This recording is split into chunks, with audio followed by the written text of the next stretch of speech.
ಪೂಜೆ, ಗುರು ಉಪಾಸನೆ, ಸ್ವಾಧ್ಯಾಯ, ಸಂಯಮ, ತಪ, ಸತ್ಕ್ರಿಯಾಣಿ ದಿನೇರಿ. ಇಲ್ಲಿ ಸಂಯಮ ಅಂದಾಗ ಎಲ್ಲವೂ ಬರ್ತದೆ. ಇಂದ್ರಿಯ ಸಂಯಮ, ಪ್ರಾಣಿ ಸಂಯಮ ಮತ್ತು ಕುಲಾಚಾರಗಳನ್ನು ಪಾಲನೆ ಮಾಡುವಂಥದ್ದು. ಕಮ್ಮಿ ಅಂದರೂ ಕುಲಾಚಾರಗಳನ್ನು ಅವಶ್ಯವಾಗಿ ಪಾಲನೆ ಮಾಡಬೇಕು. ತಾವೆಲ್ಲ ದರ್ಶನ ಸ್ಥಿತಿಯನ್ನು ಇವತ್ತು ಚೆನ್ನಾಗಿ ಅರ್ಥವನ್ನು ತಿಳಿದುಕೊಂಡ್ರಿ. ಆಚಾರ್ಯರು ಮೊದಲು ದೇವ ದರ್ಶನವನ್ನು ಹೇಳಿದ್ದಾರೆ. ಭಗವಂತನ ದರ್ಶನ ಬಹಳ ಚಂದವಾಗಿ ಹೇಳ್ತಾ ಇದೆ. ಎಲ್ಲರಿಗೂ ಅರ್ಥ ಗೊತ್ತಾಗಿದೆಯಲ್ಲ, ದರ್ಶನದಿಂದ ಏನು ಪ್ರಾಪ್ತವಾಗ್ತದೆ. ಜಗತ್ತಿನಲ್ಲಿ ಎಲ್ಲೂ ಪ್ರಾಪ್ತವಾಗದೇ ಇರುವಂಥದ್ದು, ಹಿಂದೆಂದೂ ಪ್ರಾಪ್ತ ಮಾಡಿಕೊಳ್ಳದೇ ಇರುವಂಥದ್ದು, ಅದು ಜಿನೇಂದ್ರ ಭಗವಂತರ ದರ್ಶನ ಮಾತ್ರದಿಂದ ಪ್ರಾಪ್ತವಾಗುತ್ತದೆ. ಅನಂತ ಕರ್ಮದ ನಷ್ಟವಾಗ್ತದೆ, ಪಶುಭ ಕರ್ಮಗಳ ನಷ್ಟವಾಗ್ತದೆ, ಶುಭಕರ್ಮಗಳ ಬಂಧವಾಗ್ತದೆ ಜಿನೇಂದ್ರ ಭಗವಂತರ ದರ್ಶನದಿಂದ. ಅದಕ್ಕಾಗಿ ಜೈನ ಕುಲದಲ್ಲಿ ಜನ್ಮವನ್ನು ಪಡೆದಂಥ ಜೈನರಾದವರೆಲ್ಲರೂ ಸಹ ಪ್ರತಿದಿನ ಜಿನೇಂದ್ರ ಭಗವಂತರ ಕುಲದೇವರ ದರ್ಶನವನ್ನು ಮಾಡಬೇಕು. ಪ್ರತಿದಿನ ಮಾಡಬೇಕು. ಒಂದು ದಿನನೂ ಸಹ ದರ್ಶನ ಮಾಡುವುದನ್ನು ವಿಳಂಬವನ್ನು ಮಾಡಬಾರದು. ಮೊದಲು ದರ್ಶನ, ದೇವ ದರ್ಶನ, ಆ ನಂತರ ಬೇರೆ ಕಾರ್ಯಗಳನ್ನು ಮಾಡಬೇಕು. ದರ್ಶನ ಮಾಡುವುದರಿಂದ ಬಹಳ ಪುಣ್ಯದ ಸಂಚಯವಾಗ್ತದೆ ಅನ್ನೋದು ತಾವೆಲ್ಲ ತಿಳ್ಕೊಂಡಿದ್ರಿ ಈಗಾಗಲೇ. ಇಂಥ ಒಂದು ತಿಳ್ಕೊಳ್ತಕ್ಕಂಥ ಸಮಯ ಪ್ರಾಪ್ತವಾಗಿದೆ ನಿಮಗೆ, ಸದ್ಬುದ್ಧಿ ಪ್ರಾಪ್ತವಾಗಿದೆ, ಸದ್ವಿಚಾರದಲ್ಲಿ ಆನಂದ ಆಗ್ತಾ ಇದೆ ಅಂದರೆ ನೀವೆಲ್ಲರೂ ಭವ್ಯರಿದ್ದೀರಿ. ಏನಿದ್ದೀರಿ? ಭವ್ಯ ಜೀವಿಗಳ ಹೃದಯ ಕಮಲವೇ ಅರಳುತ್ತದೆ ಚಿನವಾಣಿಯಿಂದ. ಅಭವ್ಯ ಜೀವಿಗಳಿಗೆ ಆನಂದ ಆಗೋಲ್ಲ. ಅಭವ್ಯ ಜೀವಿಗಳಿಗೆ ಚಿನವಾಣಿಯನ್ನು ಕೇಳೋದ್ರಿಂದ ಅದಕ್ಕೆ ಇಷ್ಟು ಪರಪಡೋಂಗಿಲ್ಲ, ಅಂದ್ರೆ ಏನು ಯಾವುದೇ ರೀತಿ ಪರಿವರ್ತನೆ ಆಗುವುದಿಲ್ಲ. ಆದರೆ ಭವ್ಯ ಜೀವಿಗಳ ಹೃದಯ ಕಮಲ ಏನಾಗ್ತದೆ?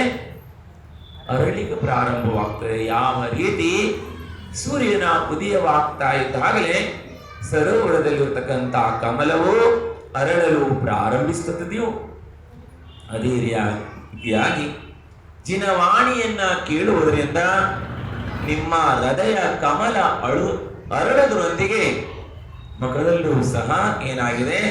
ಆನಂದ ಭಾಷಾ ಆಗ್ತಾ ಇದೆ. ಆನಂದ ಆಗ್ತಾ ಇದೆಯಲ್ಲ ನಿಮಗೆಲ್ಲ? ಆನಂದ ಆಗ್ತಾ ಇದೆಯಲ್ಲೋ? ನಿಶ್ಚಿತವಾಗಿ ಆನಂದ ಆಗ್ತಾ ಇದೆ. ಯಾರಿಗೆ? ಭವ್ಯ ಜೀವಗಳು ನಿಶ್ಚಿತವಾಗಿ ಆನಂದ ಆಗ್ತದೆ. ಅಂದ್ರೆ ನೀವು ಭವ್ಯರಿದ್ದೀರಿ ಅನ್ನುವ. ಒಂದು ವೇಳೆ ಜಿನವಾಣಿಯನ್ನ ಕೇಳುವುದರಿಂದ ಜಿನೇಂದ್ರ ಭಗವಂತರು ಹೇಳಿದಂತ ಜಿನವಾಣಿಯನ್ನ, ಜಿನ ಧರ್ಮವನ್ನ ಮತ್ತು ಸಂಸಾರದ ದುಃಖದಿಂದ ಮೇಲೆತ್ತಿ ಸುಖವನ್ನ ಪ್ರದಾನ ಮಾಡತಕ್ಕಂತ ಪದದ ಬೋಧವನ್ನ ಮಾಡುವುದರಿಂದ ಯಾರಿಗೆ ಆನಂದವಾಗುಲ್ಲ, ಯಾರು ಈರ್ಷ್ಯವನ್ನ ಮಾಡ್ತಾ ಇರ್ತಾರೆ, ಒಳಗೆ ದ್ವೇಷವನ್ನ ಮಾಡ್ತಾ ಇರ್ತಾರೆ, ಅಭವ್ಯ ಜೀವಿಗಳು, ಇಂದುರಾನುಭವಿ ಜೀವಿಗಳು. ಭವ್ಯ ಜೀವಿಗಳಿಗೆ ಕೇಳ್ತಾ ಇದ್ದಾಗಲೇ ಹೃದಯ ಕಮಲ ಅರಳಿಕೆ ಪ್ರಾರಂಭವಾಗ್ತದೆ. ಯಾವ ರೀತಿ ಸೂರ್ಯನ ಉದಯವಾಗ್ತಾ ಇದ್ದಾಗಲೇ ಯಾವುದೋ ಒಂದು ಸರೋವರದ ಕಮಲ ಮಾತ್ರ ಅರಳುತ್ತದೆ? ಇಲ್ಲ, ಎಲ್ಲಾ ಸರೋವರಗಳ ಕಮಲ ಸೂರ್ಯನ ಬೆಳಕು ಸಾಕ ಎಲ್ಲ ಕಡೆಗೆ ಎಲ್ಲೆಲ್ಲಿ ಅದು ಹರಡ್ತದಲ್ಲೆಲ್ಲ ಇರುವಂತ ಸರೋವರದಲ್ಲಿ ಇರುವಂತ ಕಮಲಗಳು ಅರಳಲಿಕ್ಕೆ ಪ್ರಾರಂಭವಾಗ್ತದೆ. ಅಂತೆಯೇ ತಮ್ಮೆಲ್ಲರ ಹೃದಯ ಕಮಲವೂ ಸಹ ಏನಾಗಿದೆ? ಜಿನವಾಣಿಯನ್ನ ಕೇಳುವುದರಿಂದ ಅರಳುತ್ತಾ ಇದೆ. ಅದರ ಆನಂದ ಆಗ್ತಾ ಇದೆ. ಹಿಂದೆಂದೂ ಅರಳಿರಲಿಲ್ಲ. ಅರಳದೇ ಇರುವಂತ ಕಮಲ ಏನಾಗಿದೆ?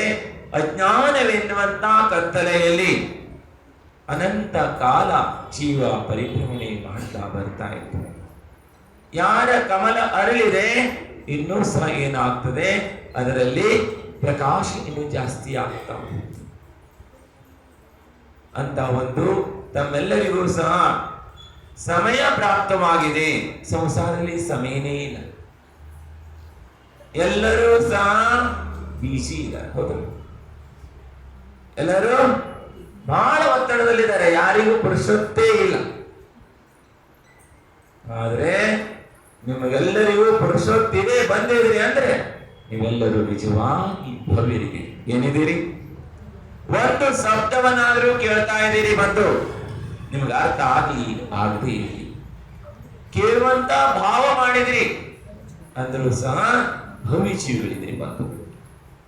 ಜಿನೇಂದ್ರ ಭಗವಂತರ ದರ್ಶನವನ್ನ ಮಾಡ್ತಾ ಇದ್ದಾರೆ ಯಾರು ಯಾರು ಜೈನ ಕುಲದಲ್ಲಿ ಜನ್ಮವನ್ನು ಪಡೆದು ಜಿನೇಂದ್ರ ಭಗವಂತರ ಅಭಿಷೇಕವನ್ನ ಮಾಡ್ತಾ ಇದ್ದಾರೆ, ಜಿನೇಂದ್ರ ಭಗವಂತರ ಅಷ್ಟ ದ್ರವ್ಯಗಳಿಂದ ಪೂಜೆಯನ್ನ ಮಾಡ್ತಾ ಇದ್ದಾರೆ ಅಂದ್ರೆ ಆ ಪುಣ್ಯಾತ್ಮರ ಪುಣ್ಯದ ವರ್ಣನೆಯನ್ನ ಮಾಡುವುದಕ್ಕೆ ಸಾಧ್ಯವಿಲ್ಲ ಬಂಧುಗಳು. ಯಾವ ವಸ್ತುವಿನಿಂದಲೂ ತುಲನೆ ಮಾಡಲು ಆಗುವುದಿಲ್ಲ. ಜಿನ ಪೂಜೆಯಿಂದ ಮತ್ತು ಜಿನೇಂದ್ರ ಭಗವಂತರಲ್ಲಿ ಶ್ರದ್ಧೆಯಿಂದ ಮಾಡ್ತಕ್ಕಂಥ ಭಕ್ತಿಯಿಂದ ಎಂತ ಒಂದು ಪುಣ್ಯ ಸಂಚಯ ಆಗ್ತದೆ ಅನ್ನೋದನ್ನ ವರ್ಣಾತೀತವಾದಂಥದ್ದು ಬಂಧುಗಳೇ, ಅದನ್ನ ವರ್ಣನೆ ಮಾಡುವುದಕ್ಕೆ ಆಗೋಲ್ಲ. ಅಭಿಷೇಕ ಪೂಜೆಯನ್ನ ಬೆಳಗ್ಗೆ ಬಹಳ ಜನ ಅಭಿಷೇಕವನ್ನ ಮಾಡಿದ್ರು, ಪೂಜೆಯನ್ನ ಮಾಡಿದ್ರು, ಶಾಂತಿಧಾರವನ್ನ ಮಾಡಿದ್ರು, ಭಕ್ತಿಯಿಂದ ನಿಜಕ್ಕೂ ಭವ್ಯ ಜೀವಗಳಿದ್ದಾರೆ. ಮುಂಬರುವಂತ ದಿನಗಳಲ್ಲಿ ಅವರು ತೀರ್ಥಂಕರಾದಿ ಪ್ರಕೃತಿಯನ್ನ ಬಂಧ ಮಾಡಿಕೊಂಡು ಸಂಸಾರವನ್ನ ಅಂತ್ಯವನ್ನ ಮಾಡಿಕೊಳ್ಳೋರಿದ್ದಾರೆ.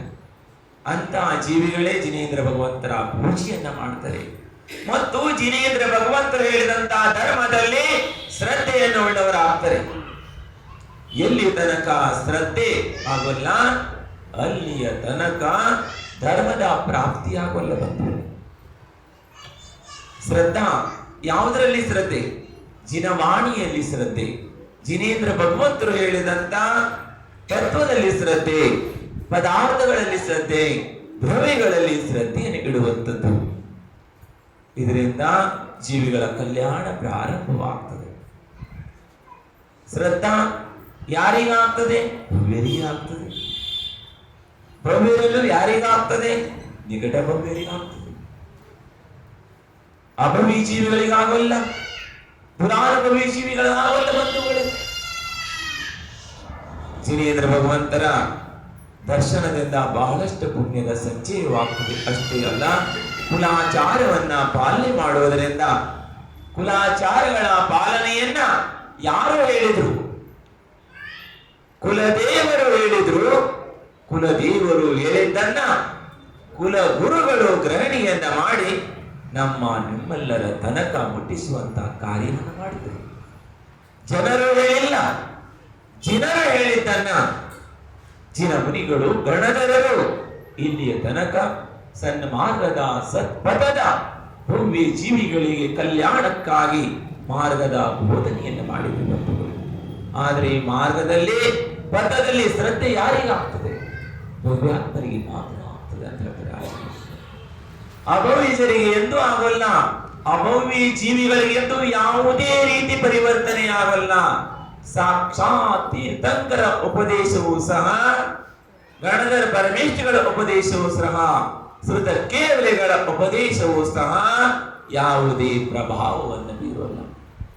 ಆದರೆ ಈ ಭವ್ಯ ಜೀವಿಗಳಿದ್ರೆ ಚಿಕ್ಕದಾದಂತ ಒಂದು ಸಣ್ಣ ಉದಾಹರಣೆಯೊಂದಿಗೆ, ಸಣ್ಣ ಘಟನೆಯೊಂದಿಗೆ, ಅಥವಾ ಯಾವುದೋ ದೇವಶಾಸ್ತ್ರ ಗುರುಗಳ ನಿಮಿತ್ತ ಮಾತ್ರದಿಂದ, ಜಿನ ದರ್ಶನದಿಂದ, ಮುನಿಗಳ ವಂದನೆ ಮಾತ್ರದಿಂದ, ಜಿನವಾಣಿಯ ಒಂದು ವಾಕ್ಯವನ್ನ ಕೇಳುವ ಮಾತ್ರದಿಂದಲೇ ಆ ಜೀವಿಗಳಿಗೆ ಏನಾಗ್ತದೆ? ಬೋಧ ಆಗ್ತದೆ. ಬೋಧ ಆದಾಗ ಶೋಧ ಪ್ರಾರಂಭವಾಗ್ತದೆ. जब तक बोध नहीं तब तक शोध की शुरू ही नहीं. ಎಲ್ಲಿ ತನಕ ಬೋಧ ಆಗಲ್ಲ, ಬೋಧ ಭವಿಷ್ಯಗಳಿಗೆ ಮಾತ್ರ ಆಗ್ತದೆ. ಆಚಾರ್ಯ ಭಗವಂತರು ಭವ್ಯ ಜೀವಿಗಳಿಗಾಗಿ ಬೋಧನೆಯನ್ನ ಮಾಡಿದ್ರು ಬಂಧುಗಳಿಗೆ. ಅದಕ್ಕೆ ಕುಲ ಪರಂಪರವಾಗಿ ಬಂದಂತ ಕುಲಾಚಾರಗಳನ್ನ ಬಂಧುಗಳೇ ಬಹು ಪುಣ್ಯದ ಯೋಗದಿಂದ ಇಂತಹ ಕುಲದಲ್ಲಿ ಜನ್ಮವನ್ನು ಪಡೆದಿದ್ರಿ. ನಿಮ್ಮ ಕುಲ ಯಾವುದು? ಜೈನ ಕುಲ. ಕುಲದೇವರು ಯಾರು? ಜಿನೇಂದ್ರ ಭಗವಂತರು. ಕುಲಗುರುಗಳು ಯಾರು? ಜಿನ ಮುನಿಗಳು, ಆಚಾರ್ಯರು, ಹಾಗೆ ಕುಲದೇವಿಯಾರು, ಚಿನವಾಣಿ ಮಾತಾ, ಇಂಥ ಒಂದು ಕುಲದಲ್ಲಿ ಜನ್ಮವಾಗಿದ್ರಿ ಅಂದ್ರೆ ಕರ್ಮವು ನಿಮ್ಮನ್ನು ಸುಮ್ಮನೆ ತಂದು ಇಲ್ಲಿ ಜನ್ಮವನ್ನ ಮಾಡಿಲ್ಲ. ಕರ್ಮದಿಂದಲೇ ಜನ್ಮವಾಗಿದೆ, ನಾಮ ಕರ್ಮದಿಂದ ಜನ್ಮವಾಗಿದೆ. ಇಲ್ಲಿ ಬಂದು ಗತಿಗಳು ಪ್ರಾಪ್ತವಾಗಿದ್ದೇವೆ. ಇವೆಲ್ಲವನ್ನ ಕರ್ತ ಯಾರು? ನೀವೇ ಇದ್ದೀರಿ. ಇಲ್ಲಿ ಬರುವಂತ ಪುಣ್ಯವನ್ನ ಮಾಡಿದವರು ಯಾರು? ಇಲ್ಲಿ ಬರುವಂತ ಪುಣ್ಯ ಪ್ರಕೃತಿಯನ್ನು ಬಂಧ ಮಾಡಿಕೊಂಡಿರೋ ಯಾರು ಬಂಧುಗಳೇ? ನೀವೇ ಹಿಂದೆ ಬಂಧ ಮಾಡಿಕೊಂಡಿದ್ರಿ. ನೀವು ಹಿಂದೆ ಬಂಧ ಮಾಡಿಕೊಂಡಿದ್ರಿಂದ ಇಲ್ಲಿ ಬಂದು ಜನ್ಮವನ್ನು ಪಡ್ಕೊಂಡಿದ್ರಿ. ಮುಂದೂ ಸಹ ನೀವು ಸದ್ಗತಿಯನ್ನ ಪ್ರದಾನ ಮಾಡುವಂತ ಕರ್ಮದ ಕರ್ತ ಆದರೆ ಕಾರ್ಯವಂತೂ ನಿಶ್ಚಿತವಾಗಿ ಆಗ್ತದೆ. ಅದಕ್ಕಾಗಿ ಆಚಾರ್ಯ ಭಗವಂತರು ಕೆಲವೊಂದು ಧರ್ಮದಲ್ಲಿ ಅನುಶಾಸನವನ್ನ ಮತ್ತು ಪದಗಳ ಬೋಧವನ್ನ ಮಾಡಿದ್ರು. ಹೀಗೆ ಇರಬೇಕು, ಡಾಕ್ಟರ್ ಆಗಬೇಕಂದ್ರೆ ಇದೇ ರೀತಿಯೇ ಅಭ್ಯಾಸ ಮಾಡಬೇಕು, ಇಂಜಿನಿಯರ್ ಆಗಬೇಕಂದ್ರೆ ಹೀಗೇನೆ ಅಭ್ಯಾಸ ಮಾಡಬೇಕು, ಶಿಕ್ಷಕರಾಗಬೇಕಂದ್ರೆ ಇದೇ ವಿಷಯ ತಗೊಳ್ಬೇಕು ಅನ್ನುವಂಥದ್ದು ವ್ಯವಹಾರದಲ್ಲಿ ಇದೆಯೋ ಇಲ್ಲೋ? ಅನುಶಾಸನ ಇರಬೇಕಿಲ್ಲೋ?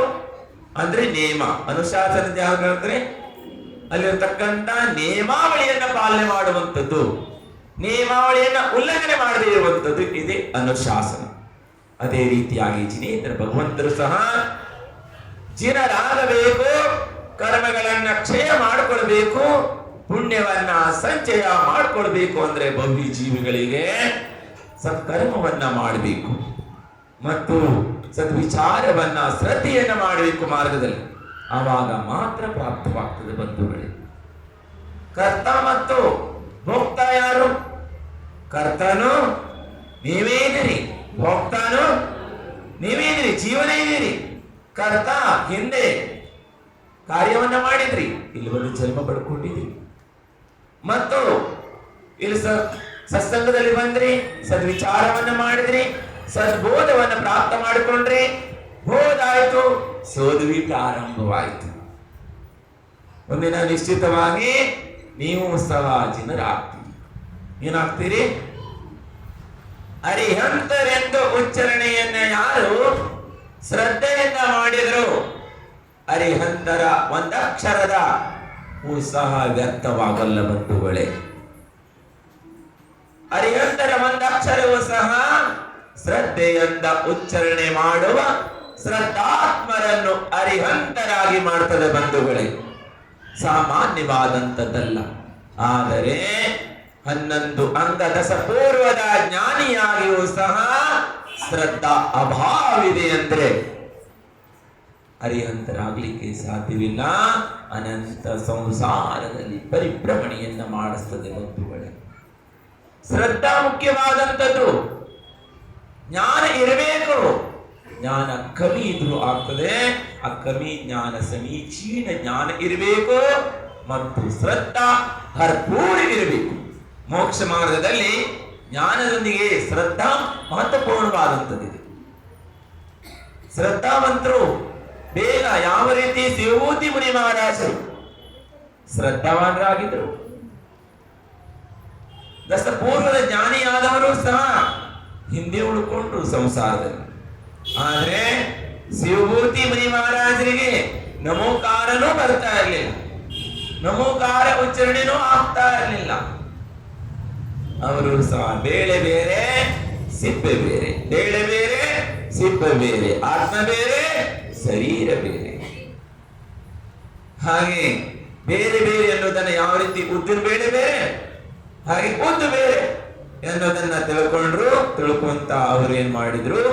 ಕೇವಲ ಜ್ಞಾನದಲ್ಲಿ ಹೋದ್ರು, ಕೇವಲ ಜ್ಞಾನವನ್ನು ಪ್ರಾಪ್ತ ಮಾಡಿಕೊಂಡ್ರು ಬಂಧುಗಳು. ಅದಕ್ಕೆ ಶ್ರದ್ಧಾ ಮಹತ್ವಪೂರ್ಣವಾದಂಥದ್ದು. ಎಲ್ಲಿಯ ತನಕ ದೇವ ಶಾಸ್ತ್ರ ಗುರುಗಳಲ್ಲಿ ಚಿನವಾಣಿಯಲ್ಲಿ ಶ್ರದ್ಧಾ ಆಗೋಲ್ಲ, ಅಲ್ಲಿ ತನಕ ಮೋಕ್ಷ ಮಾರ್ಗ ಪ್ರಾರಂಭವಾಗಲ್ಲ ಬಂಧುಗಳು. ಎಂದು ಶ್ರದ್ಧಾ ಆಗ್ತದೆ, ಶ್ರದ್ಧಾ ಯಾರಿಗಾಗ್ತದೆ? ಬೋಧ ಯಾರಿಗಾಗ್ತದೆ? ಅವರೇ ಶ್ರದ್ಧಾ ಮಾಡ್ತಾರೆ. ತಾವೆಲ್ಲರೂ ಬೋಧ ಪ್ರಾಪ್ತ ಮಾಡಿಕೊಳ್ಳುವುದಕ್ಕಾಗಿಯೇ ತಮ್ಮ ಅಮೂಲ್ಯವಾದ ಸಮಯವನ್ನ ವ್ಯಯ ಮಾಡಿ ಜಿನವಾಣಿಯನ್ನ ಗ್ರಹಣೆ ಮಾಡಲೆಂದು ಆತ್ಮನಿಗೆ ಸಂಸ್ಕಾರ ಕೊಡಲೆಂದು ಒಂದು ಸಮಯದ ಸಾರ್ಥಕತೆಯನ್ನ ಮಾಡಿಕೊಳ್ತಾ ಇದ್ರಿ ಬಂಧುಗಳು. ನಿಜವಾದಂತ ಸಮಯದ ಸಾರ್ಥಕತೆ ಅಂದ್ರೆ ನೀವು ಪೂಜಾ ಮಾಡೋದಕ್ಕಿಂತ ಯಾವಾಗ ನಿಮಗೆ ಬೋಧ ಆಗ್ತದೆ ಅಂದ್ರೆ ಜಿನವಾಣಿಯ ಜ್ಞಾನ. ಬೋಧ ಅಂದ್ರೆ ಜಿನವಾಣಿಯ ಏನಾಗ್ತದೆ, ಜ್ಞಾನವಾಗ್ತದೆ ಅಂದ್ರೆ ತಿಳುವಳಿಕೆ. ಬೋಧ ಅಂದ್ರೆ ತಿಳುವಳಿಕೆ, ಜ್ಞಾನ, ತತ್ಸಂಬಂಧಿಯ ಪೂರ್ಣವಾದಂತ ತಿಳಿದುಕೊಳ್ಳುವಂಥದ್ದು. ಇದು ಬಹಳ ಮಹತ್ವಪೂರ್ಣವಾದಂಥದ್ದು, ಸಾರ್ಥಕತೆಯಾದಂಥದ್ದು ಬಂಧುಗಳೇ. ಹಾಗೆ ಏನ್ ಹೇಳ್ತಾ ಇದೀವಿ ಅಂದ್ರೆ ಬಂಧುಗಳೇ, ಪ್ರತಿದಿನ ಜಿನೇಂದ್ರ ಭಗವಂತನ ದರ್ಶನ ಮಾಡಬೇಕು, ಜಿನೇಂದ್ರ ಭಗವಂತನ ಪೂಜೆ ಮಾಡಬೇಕು. ಯಾಕೆ ನೋಡ್ರಿ, ಜಿನೇಂದ್ರ ಭಗವಂತನ ಮಂದಿರದಲ್ಲಿ ದೇವ ಶಾಸ್ತ್ರ ಗುರುಗಳ ಮುಂದೆ ಕಾಲನ್ನ ಕೆಳಗಾಕಿ ಕುತ್ಕೊಳ್ಬಾರ್ದು. ಜಿನ ಮಂದಿರದಲ್ಲಿ ಕಟ್ಟೆಗಳನ್ನ ಮಾಡಿಸಬಾರ್ದು. ಯಾರು ಕಟ್ಟಿಯನ್ನ ಮಾಡಿಸ್ತಾರೆ ಅವರಿಗೂ ಪರ್ಸೆಂಟ್ ಸಿಗ್ತದೆ. ಏನ್ ಸಿಗ್ತದೆ ಹೇಳ್ರಿ? ಜಿನ ಮಂದಿರದಲ್ಲಿ ಕಟ್ಟೆ ಕಟ್ತಾರಲ್ಲ, ಕಾಲು ಬೀಸ್ತಾ ಕುತ್ಕೊಂತಾರೆ ಮಂದಿರದಲ್ಲಿ. ದಕ್ಷಿಣ ಭಾಗದಲ್ಲಿ ಜಿನೇಂದ್ರ ಭಗವಂತರ ಮುಂಭಾಗದಲ್ಲಿ ಕಟ್ಟೆ ಕಟ್ಟಿರ್ತಾರೆ, ಸೀದಾ ಕಾಲು ಬೀಸ್ತಾ ಕುತ್ಕೊಳ್ಳಿಕ್ಕೆ. ಏನ್ ಹೇಳ್ರಿ? ಉತ್ತರ ಭಾರತದಲ್ಲಿ ಈ ರೀತಿ ಮಂದಿರ ಮುಂದೆ ಕಟ್ಟೆ ಇರಂಗಿಲ್ಲ.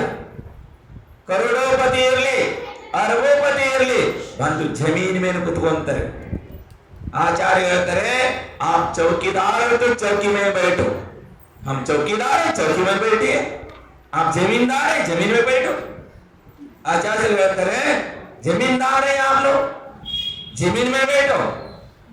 चौकी चौकी बैठने के लिए मना नहीं है, बैठ जाओ, फिर जमीन को छोड़ो. ಏನ್ ಮಾಡ್ರಿ? ಜಮೀನನ್ನು ಬೇಡ್ರಿ. ಹಾಗೆ ಮೇಲ್ ಕುತ್ಕೊಂಡ ತಕ್ಷಣ ಮೇಲ್ ಹೋಗಂಗಿಲ್ಲ. ಮೇಲ್ ಹೋಗೋದು ಕುತ್ಕೊಳ್ಳೋದಕ್ಕೂ ಸಹ ಯೋಗ್ಯತಾ ಬೇಕು, ಗುಣ ಬೇಕು.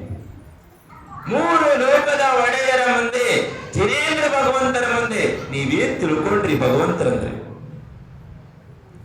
ಏನೋ ಕಲ್ಲಿನ ಮೂರು ಕಲ್ಲಿದೆ, ಕೆತ್ತ ಆಕಾರ ಮಾಡ್ತಂದಿಟ್ಟಿ ಅಂತ ತಿಳ್ಕೊಂಡ್ರಿ. ಜಿನ ಮುನಿಗಳಂದ್ರೆ ಸಾಮಾನ್ಯ ತಿಳ್ಕೊಂಡ್ರಿ. ಜಿನೇಂದ್ರ ವಾಣಿ, ಜಿನವಾಣಿ ಅಂದ್ರೆ ಸಾಮಾನ್ಯ ತಿಳ್ಕೊಂಡ್ರಿ ಬಂಧುಗಳೇ. ಸಾಕ್ಷಾತ್ ಜಿನೇಂದ್ರ ಮುಖರಿಂದ ಹೊರಟಿರುವಂತ ಜಿನವಾಣಿ. ಜಿನವಾಣಿಗೆ ಎಷ್ಟು ವಿನಯವನ್ನ ಮಾಡ್ತಾರೆ ಅಷ್ಟು ಜ್ಞಾನದ ವೃದ್ಧಿ ಆಗ್ತದೆ. ಜಿನವಾಣಿಗೆ ಯಾರು ಅವಿನಯವನ್ನ ಮಾಡ್ತಾರೆ ಜ್ಞಾನ ಗುಣವಾಗ್ತಾ ಮೈನಸ್ ಆಗ್ತಾ ಹೋಗ್ತದೆ. ಏನಾಗ್ತಾ ಹೋಗ್ತದೆ? ಹಾಗೆ ಕಡಿಮೆ ಆಗ್ತಾ ಹೋಗ್ತದೆ. ಒಂದು ವಿನಯವನ್ನು ಮಾಡಬೇಕು. ವಿನಯದ ಸಂಕೇತ ಇದೆ ಇದು. ದೇವ ಶಾಸ್ತ್ರ ಗುರುಗಳ ಮಂದಿ ನೋಡ್ರಿ. ಹಾಗೇನೆ ಮಂದಿರದಲ್ಲಿ ಯಾವಾಗಲೂ ಕಟ್ಟೆ ಮೇಲೆ ಕುತ್ಕೋಬಾರ್ದು, ಎತ್ತರದಲ್ಲಿ ಕುತ್ಕೋಬಾರ್ದು, ಕೆಳಗೆ ಕುತ್ಕೋಬೇಕು. ಏನು ಮಾಡಬೇಕು? ಕೆಳಗಡೆಯಲ್ಲಿ ಕುತ್ಕೋಬೇಕು. ಕೆಳಗಡೆ ಕೂತ್ಕೊಂಡು ಭಗವಂತನ ಭಕ್ತಿಯನ್ನು ಮಾಡಬೇಕು. ಮತ್ತು ಜಿನವಾಣಿಯನ್ನು ಸಹ ಎತ್ತರದಲ್ಲಿ ಇಡಬೇಕು, ನೆಲದ ಮೇಲೆ ಇಡಬಾರದು, ಬಗಲಲ್ಲಿ ಹಾಕಬಾರದು, ಮುರಿಬಾರದು. ಅದರೊಳಗಡೆ ಪೆನ್ ಆದಿಗಳನ್ನು ಇಡಬಾರದು, ಚಸ್ಮಾ ಆದಿಗಳನ್ನು ಇಡಬಾರದು, ಡಬ್ಬ ಆದಿಗಳನ್ನು ಇಡಬಾರದು ಜಿನವಾಣಿಯ ಮೇಲೆ. ಹಾಗೆ ಹಾಕೊಳ್ಳುವಂತ ಬಟ್ಟೆ ಆದಿಗಳ ಒಟ್ಟಿಗೆ ಇಡಬಾರದು, ಅದನ್ನು ಪಾತ್ರೆ ಇಡಬಾರದು ಜಿನವಾಣಿಯ ಮೇಲೆ, ಫಲಾದಿಗಳನ್ನು ಇಡಬಾರದು. ಚಿಕ್ಕದಿರಲಿ ದೊಡ್ಡದಿರಲಿ ಜಿನವಾಣಿ ಇದೆ. ಇದು ಏನಿದೆ? ಇದು ಜಿನವಾಣಿ ಇದೆ ಬಂಧುಗಳೇ, ಸಾಮಾನ್ಯವಾದಂಥದ್ದಲ್ಲ. ಜಿನೇಂದ್ರ ಮುಖದಿಂದ ಹೊರಟಿರುವಂತ ಆ ವಾಣಿಯನ್ನ ಗಣಧರರು ಸಂಗ್ರಹವನ್ನ ಮಾಡಿದ್ರು, ಮುನಿಗಳು ಲಿಖಿತವನ್ನ ಮಾಡಿದ್ರು. ಇದು ಆಗಮ ಇದೆ. ಏನಿದೆ? ಇದು ಆಗಮ ಇದೆ, ಆಪ್ತರಿಂದ ಹೊರಟಿರುವಂಥದ್ದು.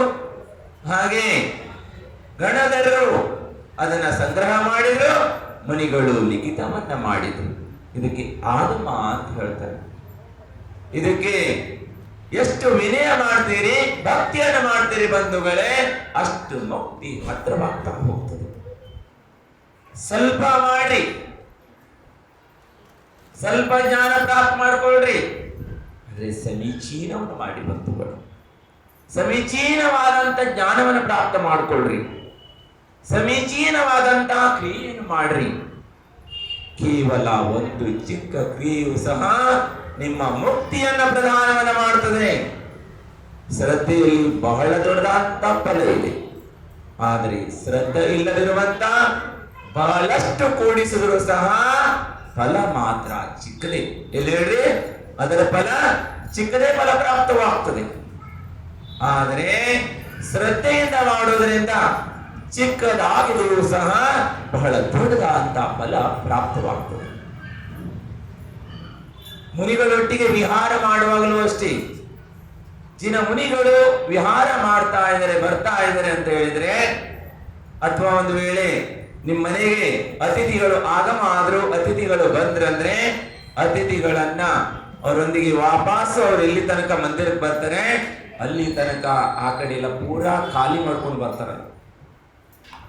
ಮನೆಯಲ್ಲೆಲ್ಲ ಇಷ್ಟ ಆನಂದದಿಂದ ಪೂರಾ ಖಾಲಿ ಮಾಡ್ಕೊಂಡು ಮುನಿ ಮಹಾರಾಜರು ಎಲ್ಲಿ ಅವರು ವಸ್ತಿಯನ್ನು ಮಾಡ್ತಾರೆ ಅಲ್ಲಿ ತನಕ ಬಿಟ್ಟು ಹೋಗ್ತಾರೆ. ನಮಗ್ ಬಿಟ್ರಿ ಅನ್ನಂಗಿಲ್ಲ, ನಮಗ ಹೇಳ್ತಾ ಇಲ್ಲ. ಬಂಧುಗಳೇನ ಯಾರ ಮುನಿಗಳಿದ್ರೆ ಅವ್ರಿಗೆ ಮಾಡ್ರಿ. ಏನ್ ಹೇಳ್ರಿ, ಮುನಿಗಳಾದಂತವರಿಗೆ ಜೈನ ಮುನಿಗಳು ಯಾರೇ ಬರ್ಲಿ ಅವರು ನಿಮ್ಮ ಊರಿಗೆ ಬರ್ತಾ ಇದ್ರು ಅಂತ ಹೇಳಿದ್ರೆ ಏನ್ ಮಾಡ್ಬೇಕು, ಊರೆಲ್ಲ ಖಾಲಿ ಮಾಡ್ಕೊಂಡು ಪೂರಾ ಎಲ್ಲ ಅಂಗಡಿ ಎಲ್ಲ ಬಿಸಿನೆಸ್ ಎಲ್ಲೆಲ್ಲಿ ಅಲ್ಲಲ್ಲೇ ಸಟರ್ ಬಂದ್ ಮಾಡಿ ಹೋಗ್ತಾರ. ಬರ್ತಾರೆ ಆಗಮ ತಿಳಿದ್ರೆ ಸಾಕು, ನಮಗೆ ಹೇಳಲಿಲ್ಲ, ನಿಮಗೆ ಹೇಳಲಿಲ್ಲ, ನಮ್ಗೆ ಗೊತ್ತೇ ಇಲ್ಲ.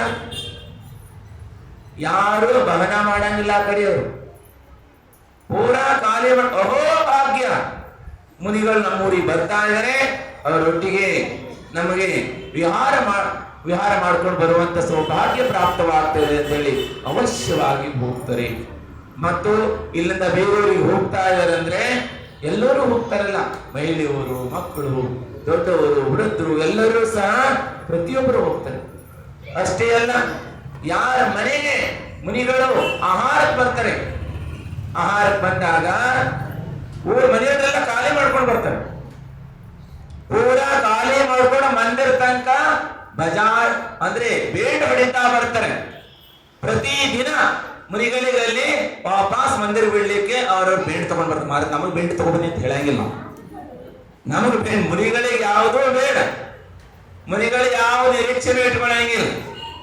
ಯಾರು ಬರಬೇಕು ಅಂತ ಹೇಳಿ ಅವರು ಅಪೇಕ್ಷೆ ಇಟ್ಕೊಂಡು ಮುನಿ ಆಗಿರಂಗಿಲ್ಲ. ಕರ್ಮ ನಿರ್ಜನೆ ಮಾಡಬೇಕು, ತಮ್ಮ ಜೀವನವನ್ನ ಸಾರ್ಥಕ ಮಾಡ್ಕೊಳ್ಬೇಕು, ಮನುಷ್ಯ ಭವವನ್ನ ಎಂದು ಅವರು ಏನ್ ಮಾಡ್ತಾರೆ, ಮಹಾವ್ರತವನ್ನ ಪಾಲನೆ ಮಾಡ್ತಾ ಇರ್ತಾರೆ. ಆ ವ್ರತವನ್ನ ಪಾಲನೆ ಮಾಡೋರೊಂದಿಗೆ ಯಾರು ಅನುಮೋದನೆಯನ್ನ ಮಾಡ್ತಾರೆ, ಯಾರು ಅವರೊಂದಿಗೆ ಸಹಕರಿಸ್ತಾರೆ ಮತ್ತು ಅವರೊಂದಿಗೆ ಯಾರು ಒಂದೊಂದು ಹೆಜ್ಜೆಯನ್ನು ಹಾಕ್ತಾರೆ, ಅವರಿಗೂ ಸಹ ಮೋಕ್ಷ ಮಾಡಲು ಪ್ರಶಸ್ತ ಆಗ್ತದೆ. ಯಾರು ಅವರೊಂದಿಗೆ ಹೆಜ್ಜೆ ಹಾಕಂಗಿಲ್ಲ ಅವರಿಗೆ ಮೋಕ್ಷ ಮಾರು ಪ್ರಶಸ್ತಿ ಆಗಂಗಿಲ್ಲ. ಹಾಗೆ ಹೆಜ್ಜೆ ಹಾಕ್ತೀವಿ ಮಾರಾದ್ರೆ ನಾವು, ಆದ್ರೆ ಚಪ್ಪಲಿ ಹಾಕೊಂಡು ಬರ್ತೀವಿ. ನಾವು ಏನ್ ಹೇಳ್ರಿ, ಚಪ್ಪಲಿ ಹಾಕೊಂಡು ಬರ್ತೀವಿ. ಚಪ್ಪಲಿ ಹಾಕೊಂಡು ಮೋಕ್ಷ ಸಿಗಂಗಿಲ್ಲ ಬಂಧುಗಳು. ಚಪ್ಪಲಿ ಹಾಕೊಂಡು ಯಾರು ಮುನಿ ಆಗಂಗಿಲ್ಲ. ಪರಿಸರವನ್ನ ಸಹನ ಮಾಡ್ಕೋಬೇಕು. ಮುನಿಗಳು ಜೀವನ ಪರ್ಯಂತವಾಗಿ ಮಹಾವ್ರತವನ್ನ ಧಾರಣೆ ಮಾಡಿದರೆ ಶ್ರದ್ಧಾದಿಂದ, ಅಂದ್ರೆ ನಮ್ಮ ಕೇವಲ ನಮ್ಮ ಊರಾಗ ಬಂದಾಗ ಮಾಡಕ್ ಆಗಂಗಿಲ್ಲ, ಊರಿಂದ ಕರ್ಕೊಬರೋದಂತ ಊರು ಕಳ್ಸಕ್ಕೂ ಮಾಡಕ್ ಆಗಂಗಿಲ್ಲ ಅಂದ್ರೆ ಮುಂದೆ ಹೇಗೆ ನೀವು ಮಹಾವ್ರತ ಪ್ರಾಪ್ತವಾಗ್ಲಿಕ್ಕೆ ಸಾಧ್ಯ? ನಿಶ್ಚಿತವಾಗಿ ಪ್ರಾಪ್ತವಾಗಂಗಿಲ್ಲ. ಉತ್ತರ ಭಾರತದಲ್ಲಿ ಯಾರೇ ಮುನಿಗಳು ಬರ್ತಾ ಇದ್ರೆ ಅಂದ್ರೆ, ಮುನಿಗಳು ಊರವ್ರು ಬರ್ತಾ ಇದ್ರೆ ಅಂದ್ರೆ ಊರಿನ ಶ್ರಾವಕರು ಉತ್ಸಾಹಿತರಾಗ್ತಾರೆ. ಹಾಗೆ ಅವರೆಲ್ಲರೂ ಸಹ ಬೇಂಡ್ ಭಾಜಿ ತಗೊಂಡು ಬರ್ತಾರೆ. ಬಾಸ್ಕೋಟ್ ಪೂರ ಮಕ್ಕಳು, ಮಹಿಳೆಯವರು, ಪುರುಷರು ಪ್ರತಿ ಒಂದು ಊರಾಗ ನಾವು ವಿಹಾರ ಮಾಡ್ಕೊಂಡು ಬಂದಿವಿ. ಬುಂದೇಲ್ಖಂಡದ ಕೊರೋನಾ ಕಾಲದಲ್ಲೂ ಸಹ ಅವರು ಬೇಂಡ್ ತಗೊಂಡು ಬರ್ತಿದ್ರು. ಹಾಗೆ ಕೇಂದ್ರ ಸರ್ಕಾರದ ಪಾಬಂದಿ ಇತ್ತು, 4 ಜನ ಸೇರಬಾರದು ಅಂತೇಳಿ, ಕೇಳ್ತಾ ಇರ್ಲಿಲ್ಲ. ಬಾಸ್ಕೋಟ್ ತಂದೆ ಬರ್ತಿದ್ರು. ಪ್ರತಿ ಒಂದು ಊರಲ್ಲಿ ಹೆಚ್ಚು ಕಡಿಮೆ 90% 99 ಹಿಡ್ಕೊಳ್ರಿ, ವಿಹಾರ ಮಾಡ್ಕೊಂಡು ಯಾವ್ಯಾವ ಊರಾಗ ಬಂದಿವಿ, ಯಾವ ಊರೊಳಗೆ ಪ್ರವೇಶ ಮಾಡುವ ಬೇಂಡಿಲ್ಲದೆ ಪ್ರವೇಶ ಮಾಡಿದ್ದೇ ಇಲ್ಲ. 99 ಎಲ್ಲಾದ್ರೂ ಒಂದೆರಡು ಊರಾಗ ಮಿಸ್ ಆಗಿರ್ಬೋದು. ಪ್ರತಿಯೊಂದು ಊರಾಗ ಯಾವ ಮುನಿಗಳು ಬರ್ಲಿ, ಆಚಾರ್ಯರು ಬರ್ಲಿ, ಆದ್ರೆ ಇಲ್ಲಿ ಜ್ಞಾನ ಇರಬೇಕು. ಏನಿರ್ಬೇಕು ಹೇಳ್ರಿ? ದಕ್ಷಿಣ ಭಾಗದಲ್ಲೂ ಬಜಾಜ್ ತಗೊಂಡ್ ಬರ್ತಾನ. ಏನ್ ಹೇಳ್ರಿ? ಅಂತವ್ರು ಬಂದ್ರ ತಗೊಂಡ್ ಬರ್ತಾನ. ಯಾರು ಹೇಳ್ರಿ? ಅಂತವ್ರು ಬಂದ್ರ, ಜಗದ್ಗುರುಗಳು ಬಂದ್ರ ಅಂದ್ರ ಎಲ್ಲಾ ಬರ್ತೈತಿ. ಏನ್ ಹೇಳ್ರಿ? ಎಲ್ಲಾ ಬರ್ತಾವ. ಆದ್ರೆ ಜಿನಗುರುಗಳು ಬಂದ್ರ ಅಂದ್ರ, ಜಿನಮುನಿಗಳು ಬಂದ್ರ ಅಂದ್ರ ಜನನು ಹೊರಗೆ ಬೀಳಂಗಿಲ್ಲ ಅಂದ್ರ ಯಾವುದು ಇಲ್ಲ. ಆದ್ರೆ ಮುನಿಗಳು ಯಾರು ಏನ್ ಬೇಡ ತಗೋಬರ್ಲಿ ಅಂತ ಹೇಳೋರು ಮುನಿಯಾಗಿರೋಲ್ಲ ಬಂಧುಗಳೇ. ಯಾರು ಅವರ ಸತ್ಸಂಗದಲ್ಲಿ ಬಂದು ತಮ್ಮ ಕರ್ಮವನ್ನ ಕ್ಷಯ ಮಾಡ್ಕೋಬೇಕು. ಕೆಲವರು ತಿಳ್ಕೊಂಡಿರ್ತಾರೆ ಮುನಿಗಳ ಸೇವಾ ಮಾಡಿ ಬಹಳ ಉಪಕಾರ ಮಾಡ್ತೀವಿ. ಏನ್ ಹೇಳ್ರಿ? ಮುನಿಗಳು ನಾವು ವಿಹಾರ ಮಾಡಿಸ್ಕೊ ಬಂದು ವಿಹಾರದಲ್ಲಿ ಆಹಾರ ಮಾಡಿ, ಹಾಗೆ ಊರಲ್ಲಿರುವ ಆಹಾರ ಮಾಡಿ ಬಹಳ ಉಪಕಾರ ಮಾಡ್ತೀವಿ ಅಂತ. ಅದು ಮುನಿಗಳು ನೋಡ್ರಿ, ಯಾರು ಆಹಾರ ಮಾಡ್ತಾರೆ, ಯಾರು ವಿಹಾರ ಮಾಡಿಸ್ತಾರೆ, ಯಾರು ಬರ್ತಾರೆ ಅಂತ ಹೇಳಿ ಅವರು ಮುನಿಯಾಗಿರೋಲ್ಲ. ಅವರು ತಮ್ಮ ಕರ್ಮ ಕ್ಷಯಕ್ಕಾಗಿ ಅವರು ಮುನಿಗಳಾಗಿರ್ತಾರೆ. ಬಂಧುಗಳೇ, ತಿಳ್ಕೋಬೇಕು ನೀವು. ಎಲ್ಲಿ ತನಕ ದೇವ ಶಾಸ್ತ್ರ ಗುರುಗಳ ಮಹತ್ವವನ್ನ ತಿಳ್ಕೊಳ್ಳಲ್ಲ ಅಲ್ಲಿಯ ತನಕ ನಿಮ್ಮ ಧರ್ಮ ಎಲ್ಲ ಜೀರೋನೆ. ಏನವೇ ಹೇಳ್ರಿ? ಎಲ್ಲಾ ಧರ್ಮನೂ ಜೀರೋನೆ. ನೀವು ಎಲ್ಲಿಯ ತನಕ ಸಮೀಚೀನ ಜ್ಞಾನ ಪ್ರಾಪ್ತ ಮಾಡ್ಕೊಳ್ಳಲ್ಲ, ಸಮ್ಯಕ್ ಜ್ಞಾನವಾಗಲ್ಲ, ದೇವ ಶಾಸ್ತ್ರ ಗುರುಗಳ ಸ್ವರೂಪ ಗೊತ್ತಾಗಲ್ಲ, ಅವರ ಗುಣಗಳು ಗೊತ್ತಾಗಲ್ಲ, ಅಲ್ಲಿ ತನಕ ನಿಮಗೆ ಧರ್ಮದ ಸುರುವೇ. ಏನು ಹೇಳ್ರಿ? ಧರ್ಮದ ಸುರುವಾಗಿಲ್ಲ ನಿಮಗೆ. ತಿಳ್ಕೊಳ್ಳುವಂತ ಇವತ್ತೆಲ್ಲರೂ ಸಹ ಬೋಧವನ್ನ ಪ್ರಾಪ್ತ ಮಾಡ್ಕೊಳ್ಬೇಕಂತ ತಾವೆಲ್ಲರೂ ಸಹ ಚಿನವಾಣಿಯನ್ನ ಗ್ರಹಣೆ ಮಾಡ್ತಕ್ಕಂತ ಬೋಧವನ್ನ ಪ್ರಾಪ್ತ ಮಾಡ್ಕೊಳ್ಳಿಕ್ಕೆ ಬಂದಿದ್ರಿ.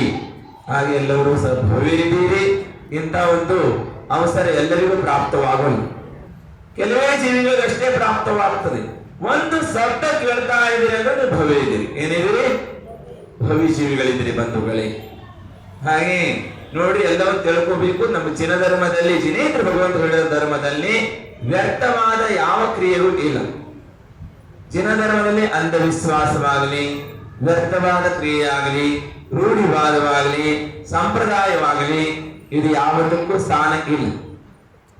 ಇಷ್ಟು ಅಂಧತಾ ತುಂಬಿಕೊಂಡಿದೆ, ಬಹಳ ಅಂಧತಾ ತುಂಬಿಕೊಂಡಿದೆ. ಅನಾದಿ ಕಾಲ ಸಂಸ್ಕಾರ ಇಷ್ಟು ಆತ್ಮದ ಮೇಲೆ ಇದೆ ಅಂದ್ರೆ ಬಹಳ ಸಂಸ್ಕಾರ ಇದೆ. ಆಚಾರ್ಯ ಜಾಗದಲ್ಲಿ ಹೇಳ್ತಾರೆ, हमको मन नहीं लग रहे हो, ठीक है भैया, मन तो नहीं लग रहे, आप तो बिना मन के पर्याय में अनंत काल रहे, इसी के आपके संस्कार है, इसके मन नहीं लग रहे हैं. मन नहीं, असंಜ್ಞೆ ಆದ್ರೆ ಮನ ಇದರಲ್ಲಿ ಮನ ಇಲ್ಲ, ಅಸಂಜ್ಞೆ ಪರ್ಯಾಯದ. ಹಾಗಾಗಿ ಮನ ಇಲ್ಲದೆ ಪರ್ಯಾಯ ಅನಂತ ಕಾಲ ಕಳೆದಿರುವುದರಿಂದ ಮನ ಏನಾಗ್ತಾ ಇಲ್ಲ, ಇಲ್ಲಿ ಮನಸ್ಸು ಈ ಕಡೆಗೆ ಬರ್ತಾ ಇಲ್ಲ, ಆನಂದ ಆಗ್ತಾ ಇಲ್ಲ. ಪುರುಷಾರ್ಥವನ್ನ ಮಾಡಬೇಕು. ಮನ ತಾನಾಗೆ ಏನಾಗಂಗಿಲ್ಲ. ಪುರುಷಾರ್ಥವನ್ನು ನೀವೆಲ್ಲ ನಿಜಿ ಪುರುಷಾರ್ಥ ಮಾಡಿದ್ರಿ. ಏನ್ ಹೇಳ್ರಿ? ನಿಜಿ ಪುರುಷಾರ್ಥ ಮಾಡಿದ್ರಿ. ನಿಮಗೆಲ್ಲ ಕೆಳ ಕುತ್ಕೊಂಡ ಸ್ವಲ್ಪ ಕಾಲಿಗೆ ನೋವು ಬಂದಿರ್ಬೇಕು. ಆದ್ರೆ ಇದರಂತ ಔಷಧಿ ಜಗತ್ತಿನ ಎಲ್ಲೂ ಇಲ್ಲ. ನಿಮ್ ಎಲ್ಲಾ ರೋಗ ಗುಣ ಆಗ್ತದೆ ನೋಡಿ. ಕೆಳ ಕುತ್ಕೊಂಡ್ರಿ, ಕಾಲ ಮರ್ಚಿ ಹಿಂಗ್ ಕುತ್ಕೊಂಡು ಅಭ್ಯಾಸ ಮಾಡ್ರಿ. 8 ದಿನದಾಗ ಎಲ್ಲಾ ಸ್ಟೇಟ್ಮೆಂಟ್ ಅಂದ್ರೆ ನಿಮಗೆ ಎಲ್ಲಾ ನೋಡ್ರಿ. ಆತ್ಮಕ್ಕಂತೂ ಆಗ್ತೈತಿ ಚಿಕಿತ್ಸಾ, ಶರೀರಕ್ಕೂ ಚಿಕಿತ್ಸಾ ಆಗ್ತದೆ ನೋಡಿ. ಒಂದ್ ತಪ್ಪಲೆ ಇರಂತ ಇಟ್ಕೊಡ್ರಿ. ಬಗುಣಿ ಐತಿ. ಬಗುಣಿದಾಗ ನೀವು ಹಾಲು ಅದೇ ಬಿಸಿ ಮಾಡ್ಲಿಕ್ಕೆ ಇಟ್ಟಿದ್ರಿ. ಹಾಲು ಬಿಸಿ ಆಗೋ ಬಗುಣಿ ಬಿಸಿ ಆಗ್ತದಿಲ್ಲ? ಆಗ್ತದಿಲ್ಲ? ಆಗ್ತೈತಿ. ಹಾಗೇನೆ ನೀವು ಆತ್ಮನಿಗೆ ಚಿಕಿತ್ಸಾ ಕೊಡಾಕೊಂತೀರಿ, ಮತ್ತ ಶರೀರ ಚಿಕಿತ್ಸಾ ಸುಧಾ ಆಗ್ತೈತಿ, ಶರೀರ ನಿರೋಗ ಆಗ್ತೈತಿ. ಶರೀರದೆಲ್ಲ ಗಂಟು ನೋವು, ಮಂಡಿ ನೋವು, ಸೊಂಟ ನೋವು, ಬೆನ್ನು ನೋವು, ಎಲ್ಲ ನೋವು ಏನಾಗ್ತೈತಿ? ಕಡಿಮೆ ಆಗ್ತದ. ಆದ್ರೆ ಒಂದೇ ದಿವಸ ಕಡಿಮೆ ಆಗಂಗಿಲ್ಲ. ನಿಧಾನ ನಿಧಾನ ನಿಧಾನ ಕಡಿಮೆ ಆಗ್ತೈತಿ ಎಲ್ಲ. ಇಷ್ಟು ಪಕ್ಕ ಕಡಿಮೆ ಆಗ್ತೈತಿ ಅಂದ್ರೆ ಯಾವ ರೀತಿ ನೋಡ್ರಿ, ಎಲ್ಲ ಕಡಿಮೆ ಆಗ್ತಾ ಭಗವಾನ್ ಕೂತಾರ ನೋಡ್ರಿ. ಕಾಲ ಮೇಲೆ ಕಾಲ ಹಾಕ, ಕೈ ಮೇಲೆ ಕೈ ಇಟ್ಟ, ನಾಸಾ ದೃಷ್ಟಿ ಇಟ್ಕೊಂಡು ಹೆಂಗ್ ಕೂತಾರಲ್ಲ ಹಂಗಾಗಿ ಬಿಡ್ತೀರಿ ನೀವು. ಹಂಗಾದ್ರೆ ಬೇಡ ಮಹಾರಾಜ. ನೀವು ಜರ ಅಭ್ಯಾಸ ಮಾಡ್ತಿದ್ರ, ಹಿಂಗ್ ಕುತ್ಕೋ ಅಭ್ಯಾಸ ಮಾಡಿದ್ರಲ್ಲ, ಇದೇನ್ ಸಾಮಾನ್ಯ ಪುಣ್ಯ ಆಗಲ್ಲ, ದೊಡ್ಡ ಸಾಧನ ಇಲ್ಲ. ಏನ್ ಹೇಳ್ರಿ, ನೀವೆಲ್ಲ ಮೇಲೆ ಕುತ್ಕೊಂತಿದ್ರಿ, ಇಷ್ಟು ಜನ ಶ್ರದ್ಧಾಲಿ ಕೆಳ ಕುತ್ಕೊಂಡ್ರ ಸಾಮಾನ್ಯ ಇಲ್ರಿ. ಯಾಕಂದ್ರ ನಾವ್ ಇಲ್ಲೇ ಪೈಲಾ ಬಂದಿದ್ವಿ. ಪೈಲಾ ಬಂದಾಗ ಹೇಳಿದ್ರೆ ಕೇಳ್ತಿರ್ಲ. ಈಗ 99% ಮಹಾರಾಜ ಹೇಳೋದು ಕೆಳಗೆ ಬರ್ತಾರೆ ಸೀದಾ. ಏನ್ ಹೇಳ್ರಿ, ಹೇಳೋದಕ್ಕಿಂತಲೇ ಕೆಳಗೆ ಕೂತಿರ್ತಾರ. ಯಾರು 5% ಜನ ಎಲ್ಲ ಕುತ್ಕೊಂಡಿದ್ರ ಹೇಳಿದ್ರಂದ್ರ ಸೀದಾ ಕೆಳಗೆ ಬಂದು ಕುತ್ಕೊಂತಾರ. ಅಂದ್ರ ನಿಮ್ಮಲ್ಲಿ ಶ್ರದ್ಧಾ ಇದೆ ಅಂದ್ರ ಚಿಕಿತ್ಸಾ ಪ್ರಾರಂಭ ಆಗಿದೆ. ಆತ್ಮನಿಗೆ ಮತ್ತು ಶರೀರಕ್ಕೆ ಎರಡೂ ಸಹ ಚಿಕಿತ್ಸಾ ಪ್ರಾರಂಭವಾಗಿದೆ. ಎಲ್ಲಾ ರೀತಿ ರೋಗಗಳು ದೂರವಾಗ್ತವೆ. ಜಿನೇಂದ್ರ ಭಗವಂತರ ದರ್ಶನವನ್ನು 3 ಸಲ ದರ್ಶನ ಮಾಡಿ ಮತ್ತು 3 ಸಲ ಮೇಲೆ ಕೆಳಗೆ ಕೂತು ದರ್ಶನ ಮಾಡಿ. ಕೆಲವರೆಲ್ಲ ಸುಬೆ ನಾವು ಕಾಡಿ ಹೊಂಟಿದ್ವಿ, ತಿರುಗಾಡ ಹೊಂಟಿರೋರು ಎಂತದ್ ಕೇಳ್ರಿ, ಭೂಮನಿ ಜಾತಿ ಅಂದ್ರೆ ವಾಕಿಂಗ್. ಏನ್ ಹೇಳ್ರಿ, ವಾಕಿಂಗ್ ಅಂತಾರಲ್ಲ, ಹೌದ್ರಿ. ಹಾಗೆ ನೋಡ್ರಿ, ವಾಕಿಂಗ್ ಹೊಂಟಿದ್ರು ಅವರು. ಬೆಳಿಗ್ಗೆ 6 ಗಂಟೆಗೆ 6:15 ಕಾಡಿ ಹೊಂಟಿದ್ವಿ ನಾವು. ಒಬ್ಬ ಮನುಷ್ಯ ಹೊಂಟಿದ್ದ, ಕೇಳಿದ್ವಿ ಹಾಗೆ ಎಲ್ಲಿ ಹೊಂಟಿರಿ ವಾಕಿಂಗ್ ಅಂದ್ರ, ಮತ್ತಂದ್ರ ಅಭಿಷೇಕ್ ಬರ್ರಿ, ಅಭಿಷೇಕ್ ಮಾಡ್ಬೋದು, ಅಭಿಷೇಕ್ ಬರ್ರಿ ಎಲ್ಲ ಆಗ್ತೈತಿ ಅಂತೇಳಿ ಹೇಳಿದ್ವಿ ನಾವು. ಮಹಾರಾಜ ನಮ್ ಕೂಡ ಹಂಗಿಲ್ರಿ, ಹಂಗೆ ಏನೇ ಹೇಳಕತ್ರು. ನಾವು ಜೋರ್ ಮಾಡಿದ್ವಿ, ಬರ್ರಿ. ಯಾವಾಗ ಮಾಡಾರು ಜೀವನದಾಗ ಇನ್ ಯಾವಾಗ ಸಿಗೋದೈತಿ? ಹಿಂಗೆ ಜೀವನದಾಗ ಎಲ್ಲ ಸುತ್ತಾ 4 ಗತಿಯಲ್ಲಿ ಸುತ್ತಾ ಇರೋನೇನ. ಸ್ವಲ್ಪ ಭಗವಂತರು ಪರಿಕ್ರಮಣ ಹಾಕ್ರಿ, 3 ಸುತ್ತ ಹಾಕ್ರಿ, ವಾಕಿಂಗ್ ಆಗೈತಿ. 10 ಸುತ್ತ ಹಾಕ್ರಿ, ಇಲ್ಲೇ ಆಗ್ತೈತಿ ವಾಕಿಂಗ್. ಅಲ್ಲಿ ಸುತ್ತದಿಂದ ಹೋಗಿ ಅಲ್ಲಿ ಗಾರ್ಡನ್ ಅಲ್ಲಿ ಸುತ್ತೀರಿ, ಅಲ್ಲಿ ಸುತ್ತದಲ್ಲಿ ಎಲ್ಲಿ ಸುತ್ತಬಹುದಲ್ಲ, ಮಂದಿರದಲ್ಲಿ. ಸ್ವಾಮಿ ಕಾರ್ಯ ಸಹಕಾರ್ಯ ಎರಡೂ ಆಗ್ತೈತಿ. ಆದ್ರ ಇಷ್ಟು ಹೇಳಿದಕ್ಕೆ ಆ ಮನುಷ್ಯ ಬರದೇ ಬಿಟ್ರು ಹೋಗಿ, ನಮ್ಮ ಕಡೆ ಬರದೇ ಬಿಟ್ರು. ನೋಡ್ರಿ, ಯಾರು ನೋಡ್ರಿ ಸನ್ಮಾರ್ಗದಲ್ಲಿ ಹೋಗುವಂತ ಯಾರಿಗೆ ಸದ್ಭೋಗ ಮಾಡಿದಾಗ ದೂರ ಆಗ್ತಾರೆ, ಅವರ ಕರ್ಮದ ಫಲನೇ ಆಗಿರ್ತದೆ. ಹಾಗೆ ಮಹಾರಾಜರೇನು ನಾ ದ್ವೇಷ ಇಲ್ಲ, ನಾ ರಾಗನೂ ಇಲ್ಲ. ಹಾಗೆ ಅವ್ರ ಕಲ್ಯಾಣ ಆಗಲಿ ಅಂತೇಳಿ ಗುರುಗಳು ಬೋಧನೆಯನ್ನು ಮಾಡ್ತಾರೆ. ಆದ್ರೆ ಬಂದಿಲ್ಲ ಅಂತ ಹೇಳಿದ್ರೆ ತಿಳ್ಕೊಂತಾರೆ, ವಿಪರೀತ ಹೋಗ್ತಾ ಇದ್ರೆ ಮಧ್ಯಸ್ಥ. ಆ ಜೀವಿ ತೀವ್ರವಾದಂತ ಪಾಪ ಕರ್ಮದ ಉದಯ ಇದೆ, ಏನಿದೆ. ಹಾಗಾಗಿ ಆ ಜೀವಿಗೆ ಅಭಿಷೇಕ ಮಾಡೋದಕ್ಕೆ ಬರ್ಲಿಕ್ಕೆ ಆಗ್ತಾ ಇಲ್ಲ. 3 ಲೋಕದ ನಾಥರ ಪರಿಕ್ರಮಣ ಆಗ್ಲಿಕ್ಕೆ ಬರ್ಲಿಕ್ಕೆ ಆಗ್ತಾ ಇಲ್ಲ ಆ ಜೀವಕ್ಕೆ. ಆ ಕರ್ಮ ಸಿದ್ಧಾಂತ ಇದೆ, ಜೈನ ಧರ್ಮ ಕರ್ಮ ಸಿದ್ಧಾಂತ ಇದೆ. ಹೇಳಲು ಕೇವಲ ಉಪಚಾರ ಅಷ್ಟೇ, ಸ್ವತಃ ಆ ಜೀವಿನ ಭವಿತವ್ಯತ್ವ ಉದಯ ಇರಬೇಕು. ಅದೇ ಹೇಳ್ತಾ ಇದ್ವಿ, ತಾವೆಲ್ಲರೂ ಸಹ ಹಿಂದೆ ಸತ್ಕರ್ಮವನ್ನ ಮಾಡಿದ್ರಿ, ಅದರಿಂದ ಸದ್ಗತಿ ಪ್ರಾಪ್ತವಾಗಿದೆ, ನಿಮ್ಮೆಲ್ಲರೂ ಸದ್ಬುದ್ಧಿನೂ ಪ್ರಾಪ್ತವಾಗಿದೆ. ಸದ್ಬುದ್ಧಿಯಿಂದ ಸಮಯವನ್ನ ಸದ್ವಿನಿಯೋಗವನ್ನು ಮಾಡಿದ್ರಿ. ನೀವು ಕರ್ತ ನೀವೇ ಮಾಡ್ಕೊಂಡಿದ್ರಿ, ಅದ್ರ ಫಲದಿಂದ ನಿಮಗೇನಾಗಿದೆ, ಪ್ರಾಪ್ತವಾಗಿದೆ.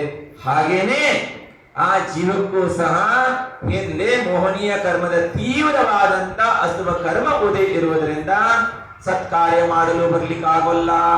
ಇಂಥ ಶಿಬಿರಾದಿಗಳ ಬಂದು ಚಿನಮಾಡಿ ಕೇಳಲಿಕ್ಕಾಗೋಲ್ಲ. ಬೆಳಿಗ್ಗೆ ಎದ್ದ ತಕ್ಷಣ ಜಿನೇಂದ್ರ ಭಗವಂತರ ದರ್ಶನ ಮಾಡೋದಾಗ್ಲಿ, ಜಿನೇಂದ್ರ ಭಗವಂತರ ಪರಿಕ್ರಮಣ ಹಾಕುವುದಾಗಲಿ, ಜಿನೇಂದ್ರ ಭಗವಂತರ ಮೇಲೆ ಅಭಿಷೇಕ ಮಾಡುವಂತದ್ದಾಗಲಿ, ಕೈಯಲ್ಲಿ ಅರ್ಘ್ಯ ಕೊಡುವುದಾಗಲಿ ಆ ಜೀವಿಗಳಿಗೆ ಪುಣ್ಯ ಇಲ್ಲ. ಆ ಜೀವ ತಿಳ್ಕೊಂಡಿರ್ತೈತಿ, ಅದಕ್ಕಿಂತ ಜಾಸ್ತಿ ನಾಯಿ ಬಿಸ್ಕೆಟ್ ಹಾಕಲೇ ಪುಣ್ಯ. ಏನ್ ಹೇಳ್ರಿ, ಆ ಕೈ ಬಾಳೆಹಣ್ಣು ಕೊಡಲೇ ಪುಣ್ಯ. ಏನ್ ಹೇಳ್ರಿ, ಪಾರಿವಾಳಕ್ಕೆ ಜೋಳ ಹಾಕಲೇ ಪುಣ್ಯ. ಇಲ್ಲಿ ಬಂದಿಲ್ಲ, ಗೋಶಾಲೆಗೆ ಹೋಗಿ ಎಲ್ಲ ಬಾಳೆಹಣ್ಣು ರಾಶಿ ರಾಶನೆ ಕೊಟ್ಟು ಬಂದ್ರು. ನೋಡಿ ಜೀವನ ಹೇಗಿದೆ ನೋಡ್ರಿ. ಪುಣ್ಯ ಯಾವ ರೀತಿಯಾಗಿ ಜೀವಿ ಅಂದ್ರೆ ಪೂರ್ವಜಿತವಾದಂತ ಕರ್ಮ ಆ ಜೀವಿ ಅದೇ ರೀತಿ ಮಾಡಿಸ್ತದೆ.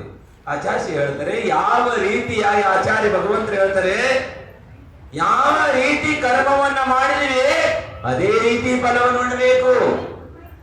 ನೀವೆಲ್ಲವೂ ಸತ್ಕರ್ಮವನ್ನು ಮಾಡಿದ್ರಿ, ಸಾಮಾನ್ಯ ತಿಳ್ಕೋಬೇಡ್ರಿ. ಈ ಹಾಲಲ್ಲಿ ಬಂದು ಕುತ್ಕೋಬೇಕು, ಬೆಳಿಗ್ಗೆ 6 ಗಂಟೆಗೆ ಬರಬೇಕು, 6:30 ಸಂಜೆ 6-7 ತನಕ ಇರ್ಬೇಕಂದ್ರೆ ಸಾಮಾನ್ಯ ಅಲ್ಲ. ಸಮಸ್ಯೆ ಯಾರಿಗಿಲ್ಲ, ಎಲ್ಲರಿಗೂ ಸಮಸ್ಯೆ ಇದಾವ.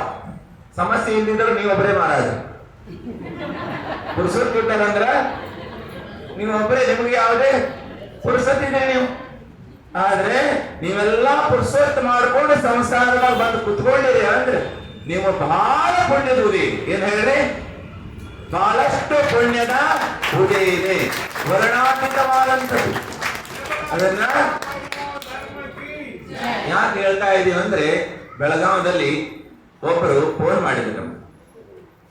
ಬಯ್ಯಾಜಿಗಳಿಗೆ ಫೋನ್ ಬರ್ತಾ ಇತ್ತು, ಹೇಳ್ತಾ ಇದ್ರು ಅವರು. ಬಯ್ಯಾಜಿ ಅವರಿಗೆ ಹೇಳಿದ್ರು, ಅಲ್ಲಿ ನೋಡ್ರಿ ಒಂದು ಕಡೆಗೆ ಶಿಬಿರ ಭಿಕ್ಷ ಆಗಿದೆ, ಶಿಬಿರದಲ್ಲಿ ಅಲ್ಲಿ 2,000-3,000 ಜನ ಕುತ್ಕೊಂತಾರೆ. ಈಗಾಗಲೇ ನಿನ್ನೆ ಹೇಳಿದ್ವಿ, ಇವತ್ತೊಂದು ದಿವಸ 400 ಜನ ಅಡ್ಮಿಷನ್ ಆಗೇ ಹೋಗಿದೆ. ನಿನ್ನೆನೆ ಅನೌನ್ಸ್ಮೆಂಟ್ ಮಾಡಿದ್ದು 3,000-4,000 ಜನ ಬರ್ಬೋದು ಅಂತೆ. ಹಾಗೆ ನಿಮ್ಮಲ್ಲಿ 4,000 ಅಲ್ಲ, ಅಲ್ಲಿ 40,000 ಕುತ್ಕೊಂಡ್ರು ಏನು ಹೆಚ್ಚಿಗೆ ಅಲ್ಲ. ಏನ್ ಹೇಳ್ರಿ, ಅದು ಹೆಚ್ಚಾದಲ್ಲ.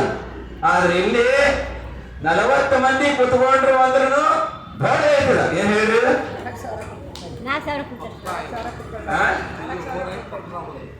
ಪಕ್ಕ ಇನ್ನಿಸ್ ರೆಕಾರ್ಡ್ ಅಲ್ರಿ. ಈ ಭಾಗದಾಗ ದಾವಣಗೆರೆ ಇಲ್ಲದ್ರಲ್ಲೂ ಏನ್ ಹೇಳ್ರಿ, ದಾವಣಗೆರೆ ಪ್ರಾಂತ್ಯದಲ್ಲಿ ಇಷ್ಟು ಜನ ನಮ್ ಚೇತನಕ್ಕನೇ ಕೇಳಿ, ಚೇತನಕ್ಕೆ ಇಷ್ಟು ಖುಷಿ ಆಗೈತೆ. ನೀವು ಇಷ್ಟು ಜನ ನೋಡಿ, ನಮಗಿಂತ ಜಾಸ್ತಿ ಅವ್ರಿಗೆ ಖುಷಿ ಆಗಿದಾವ. ಹೋಗಿ ಅವ್ರು ಬಹಳ ಪ್ರಯತ್ನ ಪಟ್ಟರು. ಅವ್ರ ಟೀಮೇ ಇರೋದಲ್ಲ, ಪೂರ ಎಲ್ಲರೂ ಸೇರ್ಕೊಂಡು ಬಹಳ ಪ್ರಯತ್ನ ಪಟ್ಟಿದ್ರು. ಅವ್ರ ಪ್ರಯತ್ನ ಪಟ್ಟದಕ್ಕೆ ಸಾರ್ಥಕತೆ ಆಯ್ತು. ಇಷ್ಟು ಜನ ಜನವಾಣಿ ಅಂತ ತಿಳ್ಕೊಂಡ್ರು ಅಂದ್ರೆ ಒಂದು ಜೀವ ಸಮ್ಯ ದೃಷ್ಟಿ ಯಾರು ಅನಾದಿ ಕಾಲದ ಮಿಥ್ಯಾತ್ವವನ್ನು ತ್ಯಾಗ ಮಾಡಿ ಸಣ್ಣ ಮಾರ್ಗದಲ್ಲಿ ಹೋದ್ರು. ಜಿನೇಂದ್ರ ಭಗವಂತರು ಹೇಳಿದಂತ ಪಥದಲ್ಲಿ ಹೋಗಲಿ ಪ್ರಾರಂಭ ಮಾಡಿದ್ರು ಅಂದ್ರೆ ಶಿಬಿರ ಸಾರ್ಥಕತೆ ಆಯ್ತು. ಏನ್ ಹೇಳ್ರಿ, ಅದ್ರ ಒಂದಲ್ಲ ಇಲ್ಲಿ ನಮಗನಿಸ್ತಾ ಇದೆ. ಶಿಬಿರ ಲಾಸ್ಟ್ಗೆ ಹಾವೇರಿಯಲ್ಲಿ ಒಂದು 15-20 ಜನ ಕೊನೆಗೆ ಬಂದು ನೇಮ್ ತಗೊಂಡ್ರಲ್ಲ.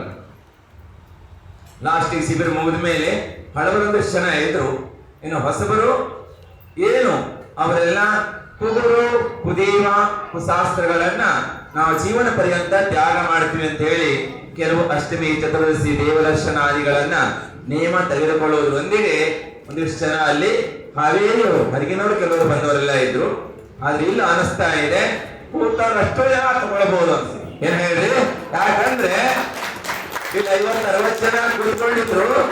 ಶಿಬಿರಾತ್ರಿ ಎಷ್ಟು ಜನ ಇದೀವಿ, ಅಟೆಂಡೆನ್ಸ್ ಎಷ್ಟು ಜನ ಆಗಿದೆ? 62 ಜನ ಇದ್ರು.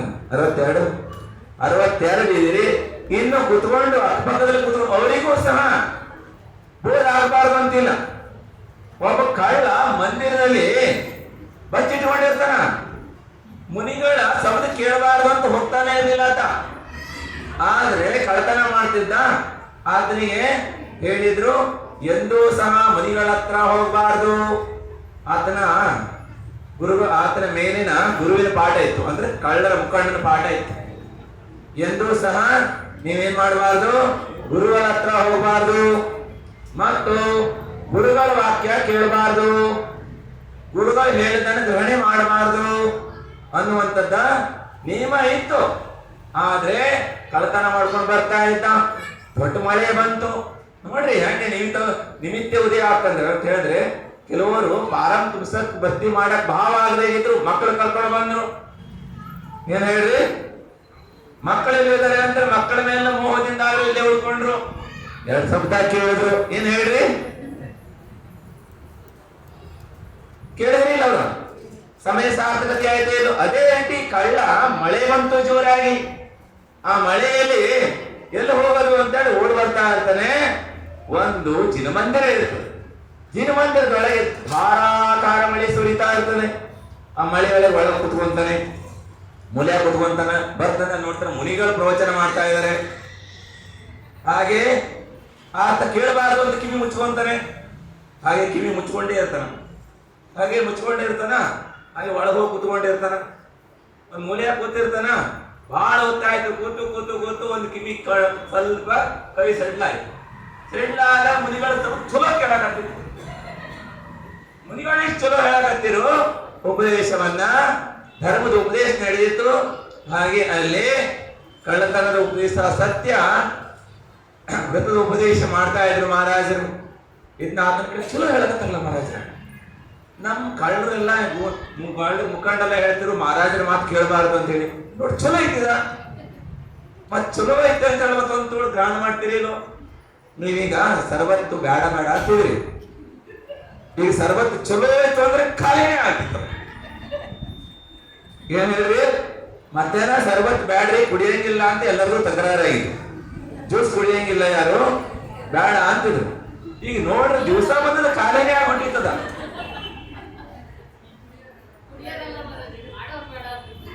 ಹೌದೇನ್ರಿ? ಹಾಗೆ ನೋಡ್ರಿ, ಚಲೋ ಆಯ್ತಂದ್ರೆ ಮತ್ತೊಂಚೂರು ಹಾಕ್ಸ್ಕೊಂತೀರಿಲ್ಲ. ಹಂಗ ಕಳ್ಳವು ಚಲೋ ಅನ್ಸಕತ್ತಿತ್ತ. ಆತ ಮತ್ ಸ್ವಲ್ಪ ಕೇಳ್ತಾನೆಲ್ಲ. ಕೇಳ ಆತನಿಗೆ ಬಹಳ ಇಷ್ಟ ಆಗ್ತೈತಿ. ಮೂಲೆ ಕುತ್ಕೊಂಡಿರ್ತಾನೆ. ನಿಮ್ಮಂತ ಶ್ರಾವಕರೆಲ್ಲರೂ ಸಹ ಹೋಗುವಾಗೆಲ್ಲ ಒಂದೊಂದು ವ್ರತ ತಗೊಂಡು ಹೋದ್ರು. ಅದಕ್ಕಾಗಿ ಸಾಮೂಹಿಕ ವ್ರತ ತಗೋಬೇಕು. ಸಾಮೂಹಿಕವಾಗಿ ವ್ರತ ತಗೊಳ್ಳುವಂಥದ್ದು, ಸಾಮೂಹಿಕವಾಗಿ ದಾನ ಮಾಡುವಂಥದ್ದು, ಸಾಮೂಹಿಕವಾಗಿ ಪೂಜೆ ಮಾಡುವಂಥದ್ದು. ಇದರಿಂದ ಅನುಮೋದನ ಆಗ್ತದೆ. ಏನಾಗ್ತದೆ ಹೇಳ್ರಿ? ಆದ್ರೆ ಮಾನದಿಂದ ಮಾಡಬಾರದು. ಏನಿರಬಾರ್ದು? ಹಾಗೆ ಅಭಿಮಾನ ಇರಬಾರ್ದು, ಸ್ವಾಭಿಮಾನ ಇರ್ಬೇಕು. ಏನಿರ್ಬೇಕು ಹೇಳ್ರಿ? ಸ್ವಾಭಿಮಾನ ಇರ್ಬೇಕು, ಅದ್ರ ಅಭಿಮಾನ ಇರಬಾರ್ದು. ಮಾನದಿಂದ ಮಾಡ್ರೆ ಮಾನಿಂದ ಹೆಸರಾಗ್ತದಲ್ಲಿ ಮಾಡಕ್ ಹೋಗ್ಬಾರ್ದು. ಆದ್ರೆ ಎಲ್ಲರೂ ಸಹ ರಥ ತಗೊಳ್ಳಕತ್ತಿರು. ಎಲ್ಲ ರಥ ತಗೊಂಡು ಹೋಗಲಿ ಆತನಿಗೂ ಭಾವ ಆಗ್ತದೆ. ನೋಡಿ, ನಾನು ಒಂದು ತಗೋಬೇಕಂತ ಚಲೋ ಹೇಳ್ತಿದ್ರಲ್ಲ ಮಹಾರಾಜರು. ಆಗ ಅವ್ರ ಹತ್ರ ಆತ ಏನ್ ಮಾಡ್ತಾನೆ, ಕಳ್ಳ ಒಂದು ವ್ರತ ತಗೊಂತಾನ. ಏನ್ ವ್ರತ ತಗೊಂತಾನ? ಎಲ್ಲ ಹೇಳ್ತಾನ ಮಹಾರಾಜರು. ಪಾಲನೆ ಮಾಡು, ಇದನ್ನ ಪಾಲನೆ ಮಾಡು, ರಾತ್ರಿ ಭೋಜನ ತ್ಯಾಗ ಮಾಡು, ನೀರು ಸೋರಿಸ್ಬಿಡಿ, ಕಳ್ತನ ಮಾಡಬೇಡ, ಸುಳ್ಳು ಹೇಳಬೇಡ, ಹಾಗೆ ವ್ಯಸನ, ಹಾಗೆ ವ್ಯಭಿಚಾರ ಮಾಡಬೇಡ, ಮದ್ಯಪಾನ ಮಾಡಬೇಡ. ಟೈಮ್ ಆಗೈತಿ. ಹೌದ? ಹಸುವಾಗಿತ್ತಲ್ಲ, ಬಿಡ್ಬೇಕು. ಹಸುವಾಗ್ಲಿ ಆಗಲಿ ಸಮಯಕ್ಕೆ ಸರಿಯಾಗಿ ಕ್ಲಾಸ್ ಐತಿ. ಹಾಗೇನೆ ನೋಡ್ರಿ, 2 ಮಿನಿಟ್ ಐತಿ. 2 ಮಿನಿಟ್ ಮುಗಿಸ್ಬಿಡ್ತೀವಿ. ಕೇಳಿ, ಎಲ್ಲ ಹೇಳಿದ್ರು ಮಹಾರಾಜರು. ಆದ್ರೆ ಆತ ಎಲ್ಲ ಒಳ್ಳೆಯೇ ಕತ್ತಾನ. ಕುಡಿಯದೇ ಇಲ್ಲೇ ಆಗಂಗಿಲ್ಲ ಅಂತಾನ. ಒಂದ್ ದಿವ್ಸ ಕುಡಿದಿದ್ರೆ ಆಗಂಗೆ ಇಲ್ಲ. ಹಾಗೇನೆ ಏನು ಪರಸ್ತ್ರೀ ಗಮನ, ನಾವಂತೂ ಕಳ್ಳರು ಯಾವಾಗ ಅದರಾಗೆ ಇರ್ತೀವಿ. ಏನು ಅವ್ರು ಹೇಳ್ತಾರೆ, ಕಳ್ಳತನ, ಕಳ್ಳತನನೇ ಉದ್ಯೋಗನೇ ಕಳ್ಳತನ ನಮ್ದು. ಕಳ್ಳತನ ಇಲ್ಲದೇ ಇಲ್ಲ ನಮ್ದು. ಎಲ್ಲ ಒಲ್ಲ ಅಂತಾನ. ರಾತ್ರಿ ಭೋಜನ ತ್ಯಾಗ ಮಾಡು, ಮಾಂಸ ತ್ಯಾಗ ಮಾಡು, ಒಲ್ಲ ಅಂತಾನಾತ. ನಾವೆಲ್ಲ ರಾತ್ರಿಗೆ ತಿನ್ನೋರು. ನೈಟ್ ಡ್ಯೂಟಿಯರೇ ನಾವು. ಮತ್ತೆ ನೈಟ್ ಏನ್ ಸಿಗ್ತೈತಿ ಅದನ್ನೇ ತಿನ್ನೋರು. ಹಾಗೆ ಮಹಾರಾಜ್ ಎಲ್ಲ ವಿಚಾರ ಮಾಡ್ತಾರ. ಅದು ಒಂದು ಕುಡಿಯನಾಗತ್ತ. ನೋಡ್ರಿ, ಮಹಾರಾಜ ತಿಳ್ಕೊಂಡ್ರು ಭವಿ ಜೀವೇತಿ. ಮುನಿಗಳ ಚರಣದಲ್ಲಿ ಬಂದು ಒಂದು ವ್ರತ ಕೇಳಕತ್ತೈತಿ. ಏನಾದ್ರೂ ಪಡ್ಕೊಳ್ಬೇಕಂತ ಭಾವನೆ ಮಾಡ್ತೈತ ಅಂದ್ರ ಅಜ್ಜೀವ ನಿಶ್ಚಿತ ಭವಿ ಐತ. ಏನ್ ಹೇಳ್ರಿ? ಭವಿ ಜೀವೇತಿ ತಿಳ್ಕೊಂಡು ಮಹಾರಾಜರು ಹೇಳ್ತಾರೆ. ಹಾಗಾದ್ರೆ ನೋಡು, ನಿನಗೆ ಬೇರೆ ಏನು ಆಗಂಗಿಲ್ಲ ಅಂತೀಯಲ್ಲ, ಸರಿ ಆಯ್ತು. ಆದ್ರ ನೀನ್ ಮಾಡ್ಬೇಡ, ಸುಳ್ಳು ಹೇಳ್ಬೇಡ. ಹಂಗಾರ ಆಯ್ತಲ್ಲ, ಸುಳ್ಳು ಅಂತ ಹೇಳಿದ್ರೆ ಮಹಾರಾಜ ಅಂತ ಏನಂತಾನಂತ, ಇದು ಈಜಿ ಐತೆ, ಸುಳ್ಳು ಹೇಳಂಗಿಲ್ಲ. ಆದ್ರೆ ಗೊತ್ತಿಲ್ಲ ಪರೀಕ್ಷೆ ಹೆಂಗ್ ಬರ್ತಿತ್ತಂತ ಆತನಿಗೆ. ವ್ರತ ತಗೊಂಡು ಹೋಗ್ತಾನೆ, ಈಜಿ ಐತಿ, ಸುಳ್ಳು ಹೇಳೋದಿಲ್ಲ. ಹಾಗೇನೆ ಆತ ಏನ್ ಮಾಡ್ತಾನ, ರಾಜಭವನಕ್ಕೆ ಕಳ್ಳತನ ಮಾಡಕ್ ಹೋಗ್ತಾನ. ಕಳ್ಳತನ ಮಾಡಕ್ ಹೋಗಾಗ ಹಾದಿಯಲ್ಲಿ ಏನಿತ್ತು ಅಂದ್ರೆ, ಹೋಗುವಾಗ ಹಾದಿಯಲ್ಲಿ ಒಬ್ಬರು ಸಿಪಾಯಿಗಳು ನಿಂತ್ಕೊಂಡಿದ್ರು. ಕೇಳ್ತಾರ, ಎಲ್ಲಿ ಹೊಂಟಿ ಅಂತ ಕೇಳ್ತಾರ ರಾತ್ರಿ. ಹಾಗೆ ಕಳ್ಳತನ ಮಾಡಕ. ಎಲ್ಲಿ ಕಳ್ಳತನ ಮಾಡಕಂತ? ರಾಜರ ಮನೆಗೆ. ಇವೆಲ್ಲ ಕುಸಾಲ ಮಾಡ್ತಾನ ಅಂತ ಯಾರು ಹಿಂಗ ಕಳ್ರಿ ಹಿಂಗ್ ಹೇಳ್ತಾರೇನ್ರಿ? ನಿನ್ನೆ ಇಲ್ಲಿ ಕಳ್ತನ ಆಗಿತ್ತಂತಿ. ಏನ್ ಹೇಳ್ರಿ? ಇಲ್ಲಿ ಕಳ್ತನ ಮಾಡ್ಕೊಂಡು ಹೋಗ್ಯಾರಂತ ಬೈಯಾಜಿ ಅವ್ರ ಮೇಲೆ ಬಸ್ ಇಟ್ಟಿದ್ರಂತೆ ಶಿಬಿರಕ್ಕೆ ಅಂತೇಳಿ ರೊಕ್ಕ ಇಟ್ಟಿದ್ರಂತೆ. ಹಾಗೆ ಅದರಲ್ಲಿ ಒಂದು 50-60 ರೊಕ್ಕ ಇಟ್ಟಿದ್ರಂತೆ. ಮತ್ತು ಅವ್ರ ಮೊಬೈಲು ಯಾರು ಎತ್ಕೊಂಡು ಹೋಗಿರಂತೆ. ಯಾರು ಇರ್ಬೋದು ಬಿಡ್ರಿ. ಹಾಗೆ ಅವ್ರು ಹೇಳಿ ಮಾಡಂಗಿಲ್ಲ, ಕಳ್ತನ ಮಾಡೋರು ಹೇಳಿ ಮಾಡ್ತಾರೇನ್ರಿ? ಹೇಳಿ ಮಾಡಂಗಿಲ್ಲ ಅವರು. ಹಾಗೆ ನಿಮ್ಗೆ ಸಿಕ್ಕರ್ ಕೊಡ್ರಿ, ಶಿಬಿರದ ರೊಕ್ಕ ಇದಾವ ಮತ್ತು ಚಿನವಾಣಿಯ ಇದಕ್ಕಾಗಿ ಮತ್ತು ಮೊಬೈಲ್ ಅದಕ್ಕೆ ಲೈವ್ ಕಳಿಸ್ತಾರೆ ಬೈಯಾಯ್ತಾರೆ ಎಲ್ಲರಿಗೂ. ಅದಕ್ಕೆ ಇವತ್ತು ಬೆಳಿಗ್ಗೆಯಿಂದ ಯಾವುದೂ ಇಲ್ಲ. ಇವತ್ತು ಎಲ್ಲರಿಗೂ ಹಾವೇರಿಯವರೆಲ್ಲ ಹೇಳ್ತಾ ಇದ್ರು ಮಹಾರಾಜರು ಇವತ್ತು ಬರ್ಲೇ ಇಲ್ಲ, ಅವ್ರು ಬಂದಿರು, ವಜ್ರಕುಮಾರ್ ಅವರು ಬಂದಿದ್ರು. ನಾವು ಅಲ್ಲಿಂದ ನೋಡ್ತಾ ಇದ್ವಿ, ನಾವೆಲ್ಲ ಶಿಬಿರೆಲ್ಲ ಬಹಳ ಖುಷಿ ಆಯ್ತು. ಬಹಳ ಜನ ಕುತ್ಕೊಂಡಾರಲ್ಲ ಶಿಬಿರ ಅವ್ರು ಬಂದಿದ್ರಿ ವಜ್ರಕುಮಾರ್. ಹಾಗೆ ನೋಡ್ರಿ, ಹೇಳ ಮಾಡಂಗಿಲ್ಲ. ಆದ್ರೆ ಅವ್ನು ಹೇಳಕತ್ತಾನಂದ್ರೆ ಯಾರು ನಂಬ್ತಾರ್ರಿ? ನೀವು ನಮಗಿಲ್ಲ, ನಂಬ್ತೀರೇನ್ರಿ? ಯಾರು ನೀವು ಹೇಳಕತ್ತಾರಂದ್ರೆ ನಮ್ಮಂಗಿಲ್ಲ. ಹಾಗೇನೆ ಸೀದಾ ಒಳಗೆ ಹೋಗ್ತಾನ. ಬಹಳ ಜನ ಹೋಗೋರು ಬರೋರು ರಾಜನ ದರ್ಬಾರ್ದಾಗ ಎಲ್ಲ ನಡೆದಿರ್ತೈತಿ. ಬರೋರು ಹೋಗೋರು ಇರ್ತಾರೆ. ಇದು ನೋಡ್ಬಿಟ್ಟು ಒಳಗೆ ಹೋಗ್ತಾನ. ಒಳಗೆ ಹೋದ ತಕ್ಷಣ ಮುಂದೆ ಒಳಗೆ ಹೋಗ್ತಾನೆ. ಹೋದ ತಕ್ಷಣ ಅಲ್ಲಿ ಮುಂದೆ ಹೋದ ತಕ್ಷಣ ಅಲ್ಲಿ ಒಬ್ಬ ಮತ್ತೊಬ್ಬ ಸಿಪಾಯಿ ಇರ್ತಾನ. ಆವಾಗೆಲ್ಲ ನೋಡ್ತಾನ, ಎಲ್ಲಿ ಹೊಂಟಿದೆ ಕೇಳ್ತಾನೆ. ಹಾಗೆ ಕಳತನ ಮಾಡಕಂತಾನ. ಎಲ್ಲಿ ಹೊಂಟಿದೆ? ರಾಜರ ಮನೆಗೆ ಅಂತಾನ. ತಮಾಷಾ ಮಾಡಕತ್ತಾನ ಅಂತ ಹೇಳಿ ಸುಮ್ಮನೆ ಆಗ್ತಾನೆ. ಸೀದಾ ಹೋಗ್ತಾನ. ಸೀದಾ ಹೋಗಿ ಆತ ಏನ್ ಮಾಡ್ತಾನ, ರಾಜನ ಅಶ್ವಶಾಲೆಗೆ ಹೋಗ್ತಾನ. ಅಶ್ವಶಾಲೆಯಲ್ಲಿ ಹೋಗಿ ಒಂದು ವಿಶೇಷವಾದಂತ ಅಶ್ವವಿರ್ತದೆ, ಕುದುರೆ. ಆ ಕುದುರೆಯನ್ನು ಏನ್ ಮಾಡ್ತಾನ ಆತ, ಅದನ್ನ ಬಿಚ್ಕೊಂಡು ಹೊರ ತಗೊಬಿಡ್ತಾನ. ಅಲ್ಲಿಂದ ಜನಾಲ ಏನ್ ತಿಳ್ಕೊಂಡ್ರು, ಈ ಕುದುರೆ ಸಂಭಾಷಣೆ ಇರ್ಬೇಕಿಲ್ಲ. ಅಂದ್ರೆ ಕುದುರೆ ಮೇಸವ ಆಯ್ತ, ಕುದುರೆ ಸಂಭಾಷಣೆ ಇರ್ಬೇಕು ಅಂತ ತಿಳ್ಕೊಂತಾರೆ. ಯಾರು ಲಕ್ಷ ತಗೊಂಡಿಲ್ಲ, ವಿಶೇಷ ರಾಜನ ಕುದುರೆ. ಹಾಗೇನೆ ಆತ ಹೊರ ತಗೊಂಡು ಹೋಗ್ತಾನ. ಸ್ವಲ್ಪ ದೂರ ರಾಜಭವನ ತನಕ ಹೊರಗಡೆ ತಗೊಂಡು ಹೋಗ್ತಾನ. ನೀರಿಗೆ ಕುಡ್ಸಕ ಹಗಲೇನು ಕುಡಿಸಿಲ್ವೇನಾ, ರಾತ್ರಿ ನೀರು ಕುಡ್ಸಕ ಅಥವಾ ಸ್ನಾನ ಮಾಡ್ಸಕ ಕರ್ಕೊಂಡು ಹೋಗ್ತಾ ಇರ್ಬೇಕು ತಿಳ್ಕೊಂತಾರ. ಯಾರು ಅದು ಗಮನ ಕೊಡಂಗಿಲ್ಲ. ಮತ್ತ ಆತ ಹೊರಗೆ ಹೋಗ್ತಾನ. ಹೊರಗೆ ಹೋದ್ಮೇಲೆ ಕುದುರೆ ಹತ್ಕೊಂಡು ಹೊಗೆ ಬಿಡ್ತಾನ. ಬೆಳಗಾಗ್ತೈತಿ. ಬೆಳಗಾದ್ಮೇಲೆ ರಾಜನ ಕುದುರೆ ಇಲ್ಲ, ರಾಜನ ಅಶ್ವವಿಲ್ಲ. ಕುದುರೆ ಸಾಲ ಕುದುರೆ ಕಳ್ತನ ಆಗಿದೆ. ಎಲ್ಲ ಹುಡುಕ್ತಾರ, ಎಲ್ಲ ನೋಡ್ತಾರ. ಸಿಸಿ ಕ್ಯಾಮರಾ ಅಂತೂ ಇರ್ಲಿಕ್ಕಿಲ್ಲ. ಅವಾಗ ಸಿಸಿ ಕ್ಯಾಮರಾ ಎಲ್ಲ ಈಗ ಬಂದಾವ. ಆದ್ರೆ ಒಂದೊಂದ್ಸಲ ಅದು ಬಂದಾಗಿರ್ತೈತಿ. ನಿನ್ನೆ ಎಲ್ಲ ರೆಡಿ ಇತ್ತು, ಸಿಸಿ ಕ್ಯಾಮರಾ ಅದೃಷ್ಟ ಬಾಗ್ತಿತ್ತಂತೆ. ಏನ್ ಹೇಳಿದ್ರ, ಅದು ಸಹ ಡಿಸ್ಟರ್ಬ್ ಮಾಡಕತ್ತಿತ್ತು. ನಾವು ಬಂದಾರಿಂದ ಅದನ್ನ ಕೂಗಿದಿಟ್ಟಿರು. ಏನ್ ಮಾಡ್ರಿ ಹೇಳ್ರಿ, ತೆಗೆದಿಟ್ಟಿರು. ಅದು ಸಹ ಎಲ್ಲಾ ಕರ್ಮ ನೋಡ್ರಿ, ಕರ್ತ ಕರ್ಮ ಪ್ರತಿಯೊಂದು ಸಹ ಏನ್ ಆಗ್ತಾವ, ಎಲ್ಲ ನಿಮಿತ್ತಿಗಳಾಗ್ತಾವ ಹೊರತಾಗಿ ಪ್ರತಿಯೊಂದು ಜೈನ ಧರ್ಮ ಕರ್ಮ ಸಿದ್ಧಾಂತಿ. ಹಾಗೆ ಯಾರ ಮೇಲೂ ಸಹ ಆರೋಪವನ್ನು ಮಾಡುವ ಹಾಗಿಲ್ಲ. ನಮ್ಮ ಕರ್ಮದ ಮೇಲೆನೆ ನಾವೇನು ಮಾಡಬೇಕು, ಆರೋಪವನ್ನ ಮಾಡ್ಕೋಬೇಕು. ಹಾಗೆ ಆತ ಹೋಗ್ತಾನೆ. ಎಲ್ಲ ರಾಜರೆಲ್ಲ ಮಂತ್ರಿಗಳೆಲ್ಲ ಕರೀತಾರೆ, ಎಲ್ಲ ವಿಚಾರ ಮಾಡ್ತಾರೆ.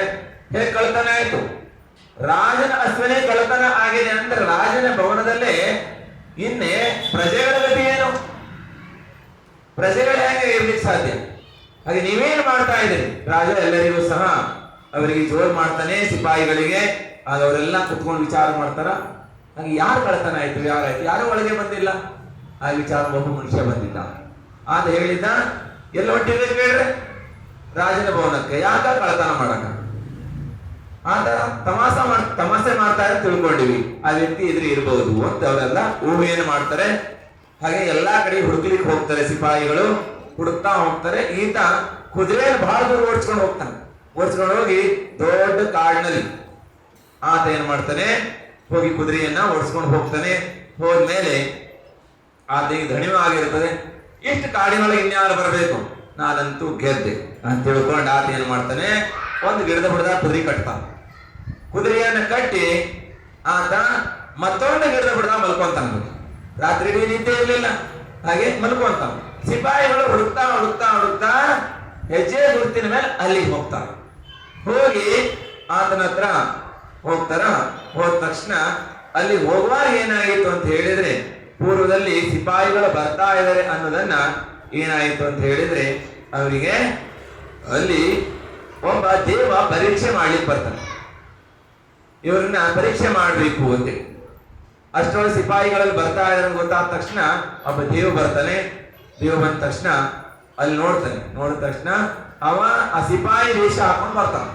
ಬಂದು ಇವನ ಹತ್ರ ಬರ್ತಾನೆ. ಯಾರ ಹತ್ರ? ಕಳ್ಳನ ಹತ್ರ.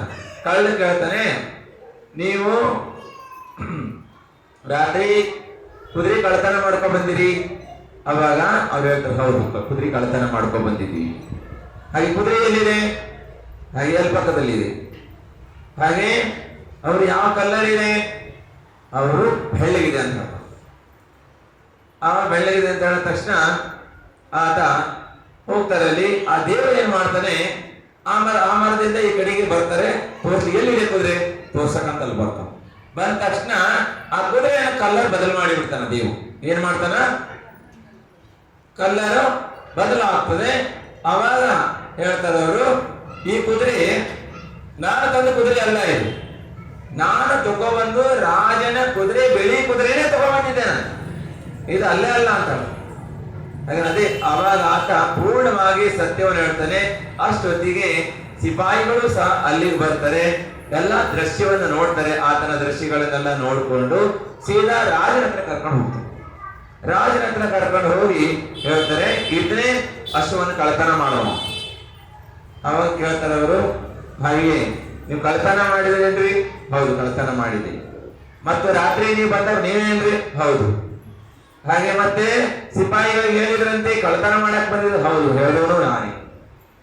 ನನಗೆ ಸತ್ಯ ವ್ರತ ಇತ್ತು, ಮುನಿಗಳ ಹತ್ರ ವ್ರತ ತಗೊಂಡಿದ್ದೆ ನಾನು, ಅದಕ್ಕಾಗಿ ಸುಳ್ಳನ್ನ ಹೇಳಲ್ಲ ಅಂತ ಹೇಳಿ ವ್ರತ ಇತ್ತು, ಅದಕ್ಕಾಗಿ ನಾನು ಸುಳ್ಳು ಹೇಳ್ತಾ ಇಲ್ಲ, ಎಲ್ಲವನ್ನು ಸತ್ಯ ಹೇಳ್ತಾ ಇರುತ್ತೆ. ಎಲ್ಲಾ ವಿಚಾರಗಳನ್ನ ಮುನಿಗಳ ಹತ್ರ ವ್ರತ ತಗೊಂಡಿದ್ರಿಂದ ಇಲ್ಲಿ ತನಕ ಎಲ್ಲ ನಡೆದ ಘಟನೆ ಆತ ಹೇಳ್ತಾನೆ. ಇದರಿಂದ ರಾಜ ಪ್ರಭಾವಿತನಾಗಿ ಆತನಿಗೆ ಮಂತ್ರಿ ಸ್ಥಾನವನ್ನು ಕೊಡ್ತಾನೆ. ಅಂತ ಹೇಳಿದ್ರೆ ಒಂದೇ ಒಂದು ಸತ್ಯ ವೃತ್ತದಿಂದ ಆತನಿಗೆ ಮಂತ್ರಿ ಪದ ಪ್ರಾಪ್ತವಾಗ್ತದೆ. ಕೊನೆಗೆ ಆತ ಮುಂದೆ ಹೋಗಿ ಆತ ಮುನಿನೂ ಆಗ್ತಾನೆ ಮುಂದೆ. ಇದು ದೊಡ್ಡ ಕಥೆ ಇದೆ. ಸಮಯ ಆಗಿದೆ, ಈಗಾಗಲೇ ಜಾಸ್ತಿ ಆಗಿದೆ. ಹಾಗಾಗಿ ತಾವೆಲ್ಲರೂ ಸಹ ಬರುವಿದ್ದೀರಿ. ಕೊನೆಯ ದಿವಸ ನಮಗನಿಸ್ತಾ ಇದೆ ಎಲ್ಲರ ಮುಖದಿಂದ ಲಕ್ಷಣಗಳು ಗೊತ್ತಾಗ್ತಾ ಇದೆ. ಅಂದ್ರೆ ನಿಮ್ಗೆಲ್ಲರಿಗೂ ಆನಂದ ಆದಾಗ, ಒಂದು ವೇಳೆ ನಿಮ್ಗೆ ಆನಂದ ಆಗದೆ ಇದ್ದಿದ್ರೆ ಮುಖ ಎಲ್ಲ ಸಪ್ಪೆ ಇರ್ತಿತ್ತು, ಅಂದ್ರೆ ಹಾಡಿ ಇರ್ತಿತ್ತು. ಸಪ್ಪೆ ಅಂದ್ರೆ ಗೊತ್ತಾಯ್ತು ನಿಮಗೆ? ಅಂದ್ರೆ ಎಲ್ಲ ಮುಖವೆಲ್ಲ ಮುದುಡಿಕೊಂಡಿರ್ತಿತ್ತು. ಆದ್ರೆ ಮುಖ ಏನಾಗಿದೆ? ಎಲ್ಲರ ಮುಖವು ಅರಳಿರುವುದರಿಂದ ನಮಗ ಅನಿಸ್ತಾ ಇದೆ ಕೂತವರು ಎಲ್ಲರೂ ಸಹ ಲಾಸ್ಟಿಗೆ ಬಂದು ವ್ರತ ತಗೋಬಹುದು. ಅಂದ್ರೆ ಶಿಬಿರದ ಪ್ರಭಾವ, ನಮ್ಮ ಪ್ರತಿಷ್ಠಾಚಾರ್ಯರ ಪ್ರಭಾವ ಏನಾಗಿದೆ ಹೇಳ್ರಿ? ಚಿನವಾಣಿ ಅಮೃತವನ್ನ ಪಾನ ಮಾಡಿ ಎಲ್ಲರ ಮುಖ ಅರಳುತ್ತಾ ಇದೆ. ಕೊನೆಯ ದಿವಸ ಪೂರ್ಣ ಅರಳಿ ವ್ರತ ತಗೋ ಎಲ್ಲ ನೇಮ್ ತಗೊಳ್ಳೋ ಬರ್ತಾರೆ ಅನಿಸ್ತಾ ಇದೆ. ನಿಶ್ಚಿತವಾಗಿ ಬರ್ತಿರಲ್ಲ, ವ್ರತ ಕೊಡಕ್ ಬರಂಗಿಲ್ಲ, ತಗೊಳ್ಳೋದು ಇರ್ತಿತ್ತು. ಏನ್ ಹೇಳ್ರಿ? ಯಾರಿಗೆ ಬೇಕು ಅವರು ತಗೊಂತಾನ ಅಂತ ಹೇಳಿದ್ರೆ ಸಮೀಚೀನವಾದಂತ ಎಂತ ವ್ರತ? ದೀಕ್ಷಾ ಅಲ್ಲ, ಮತ್ತೆ ದೀಕ್ಷಾ ಅಂತ ತಿಳ್ಕೊಂಡ್ರೆ ಕಡೆಗೆ ನೋಡ್ರಿ, ದೇವ ಶಾಸ್ತ್ರ ಗುರುಗಳಲ್ಲಿ ಜಿನೇಂದ್ರ ಭಗವಂತರು ಹೇಳಿದಂತ ತತ್ವದಲ್ಲಿ ಶ್ರದ್ಧೆ ಉಳ್ಳವರಾಗಿ ಯಾರು ಅದನ್ನ ಶ್ರದ್ಧೆಯನ್ನ ಮಾಡ್ತಾರೆ, ಗ್ರಹಣೆಯನ್ನು ಮಾಡ್ತಾರೆ, ಅವರು ಸಮ್ಯ ದೃಷ್ಟಿಗಳಾಗ್ತಾರೆ. ಅಹಿಂಸಾ ಪರಮೋ ಧರ್ಮಕಿ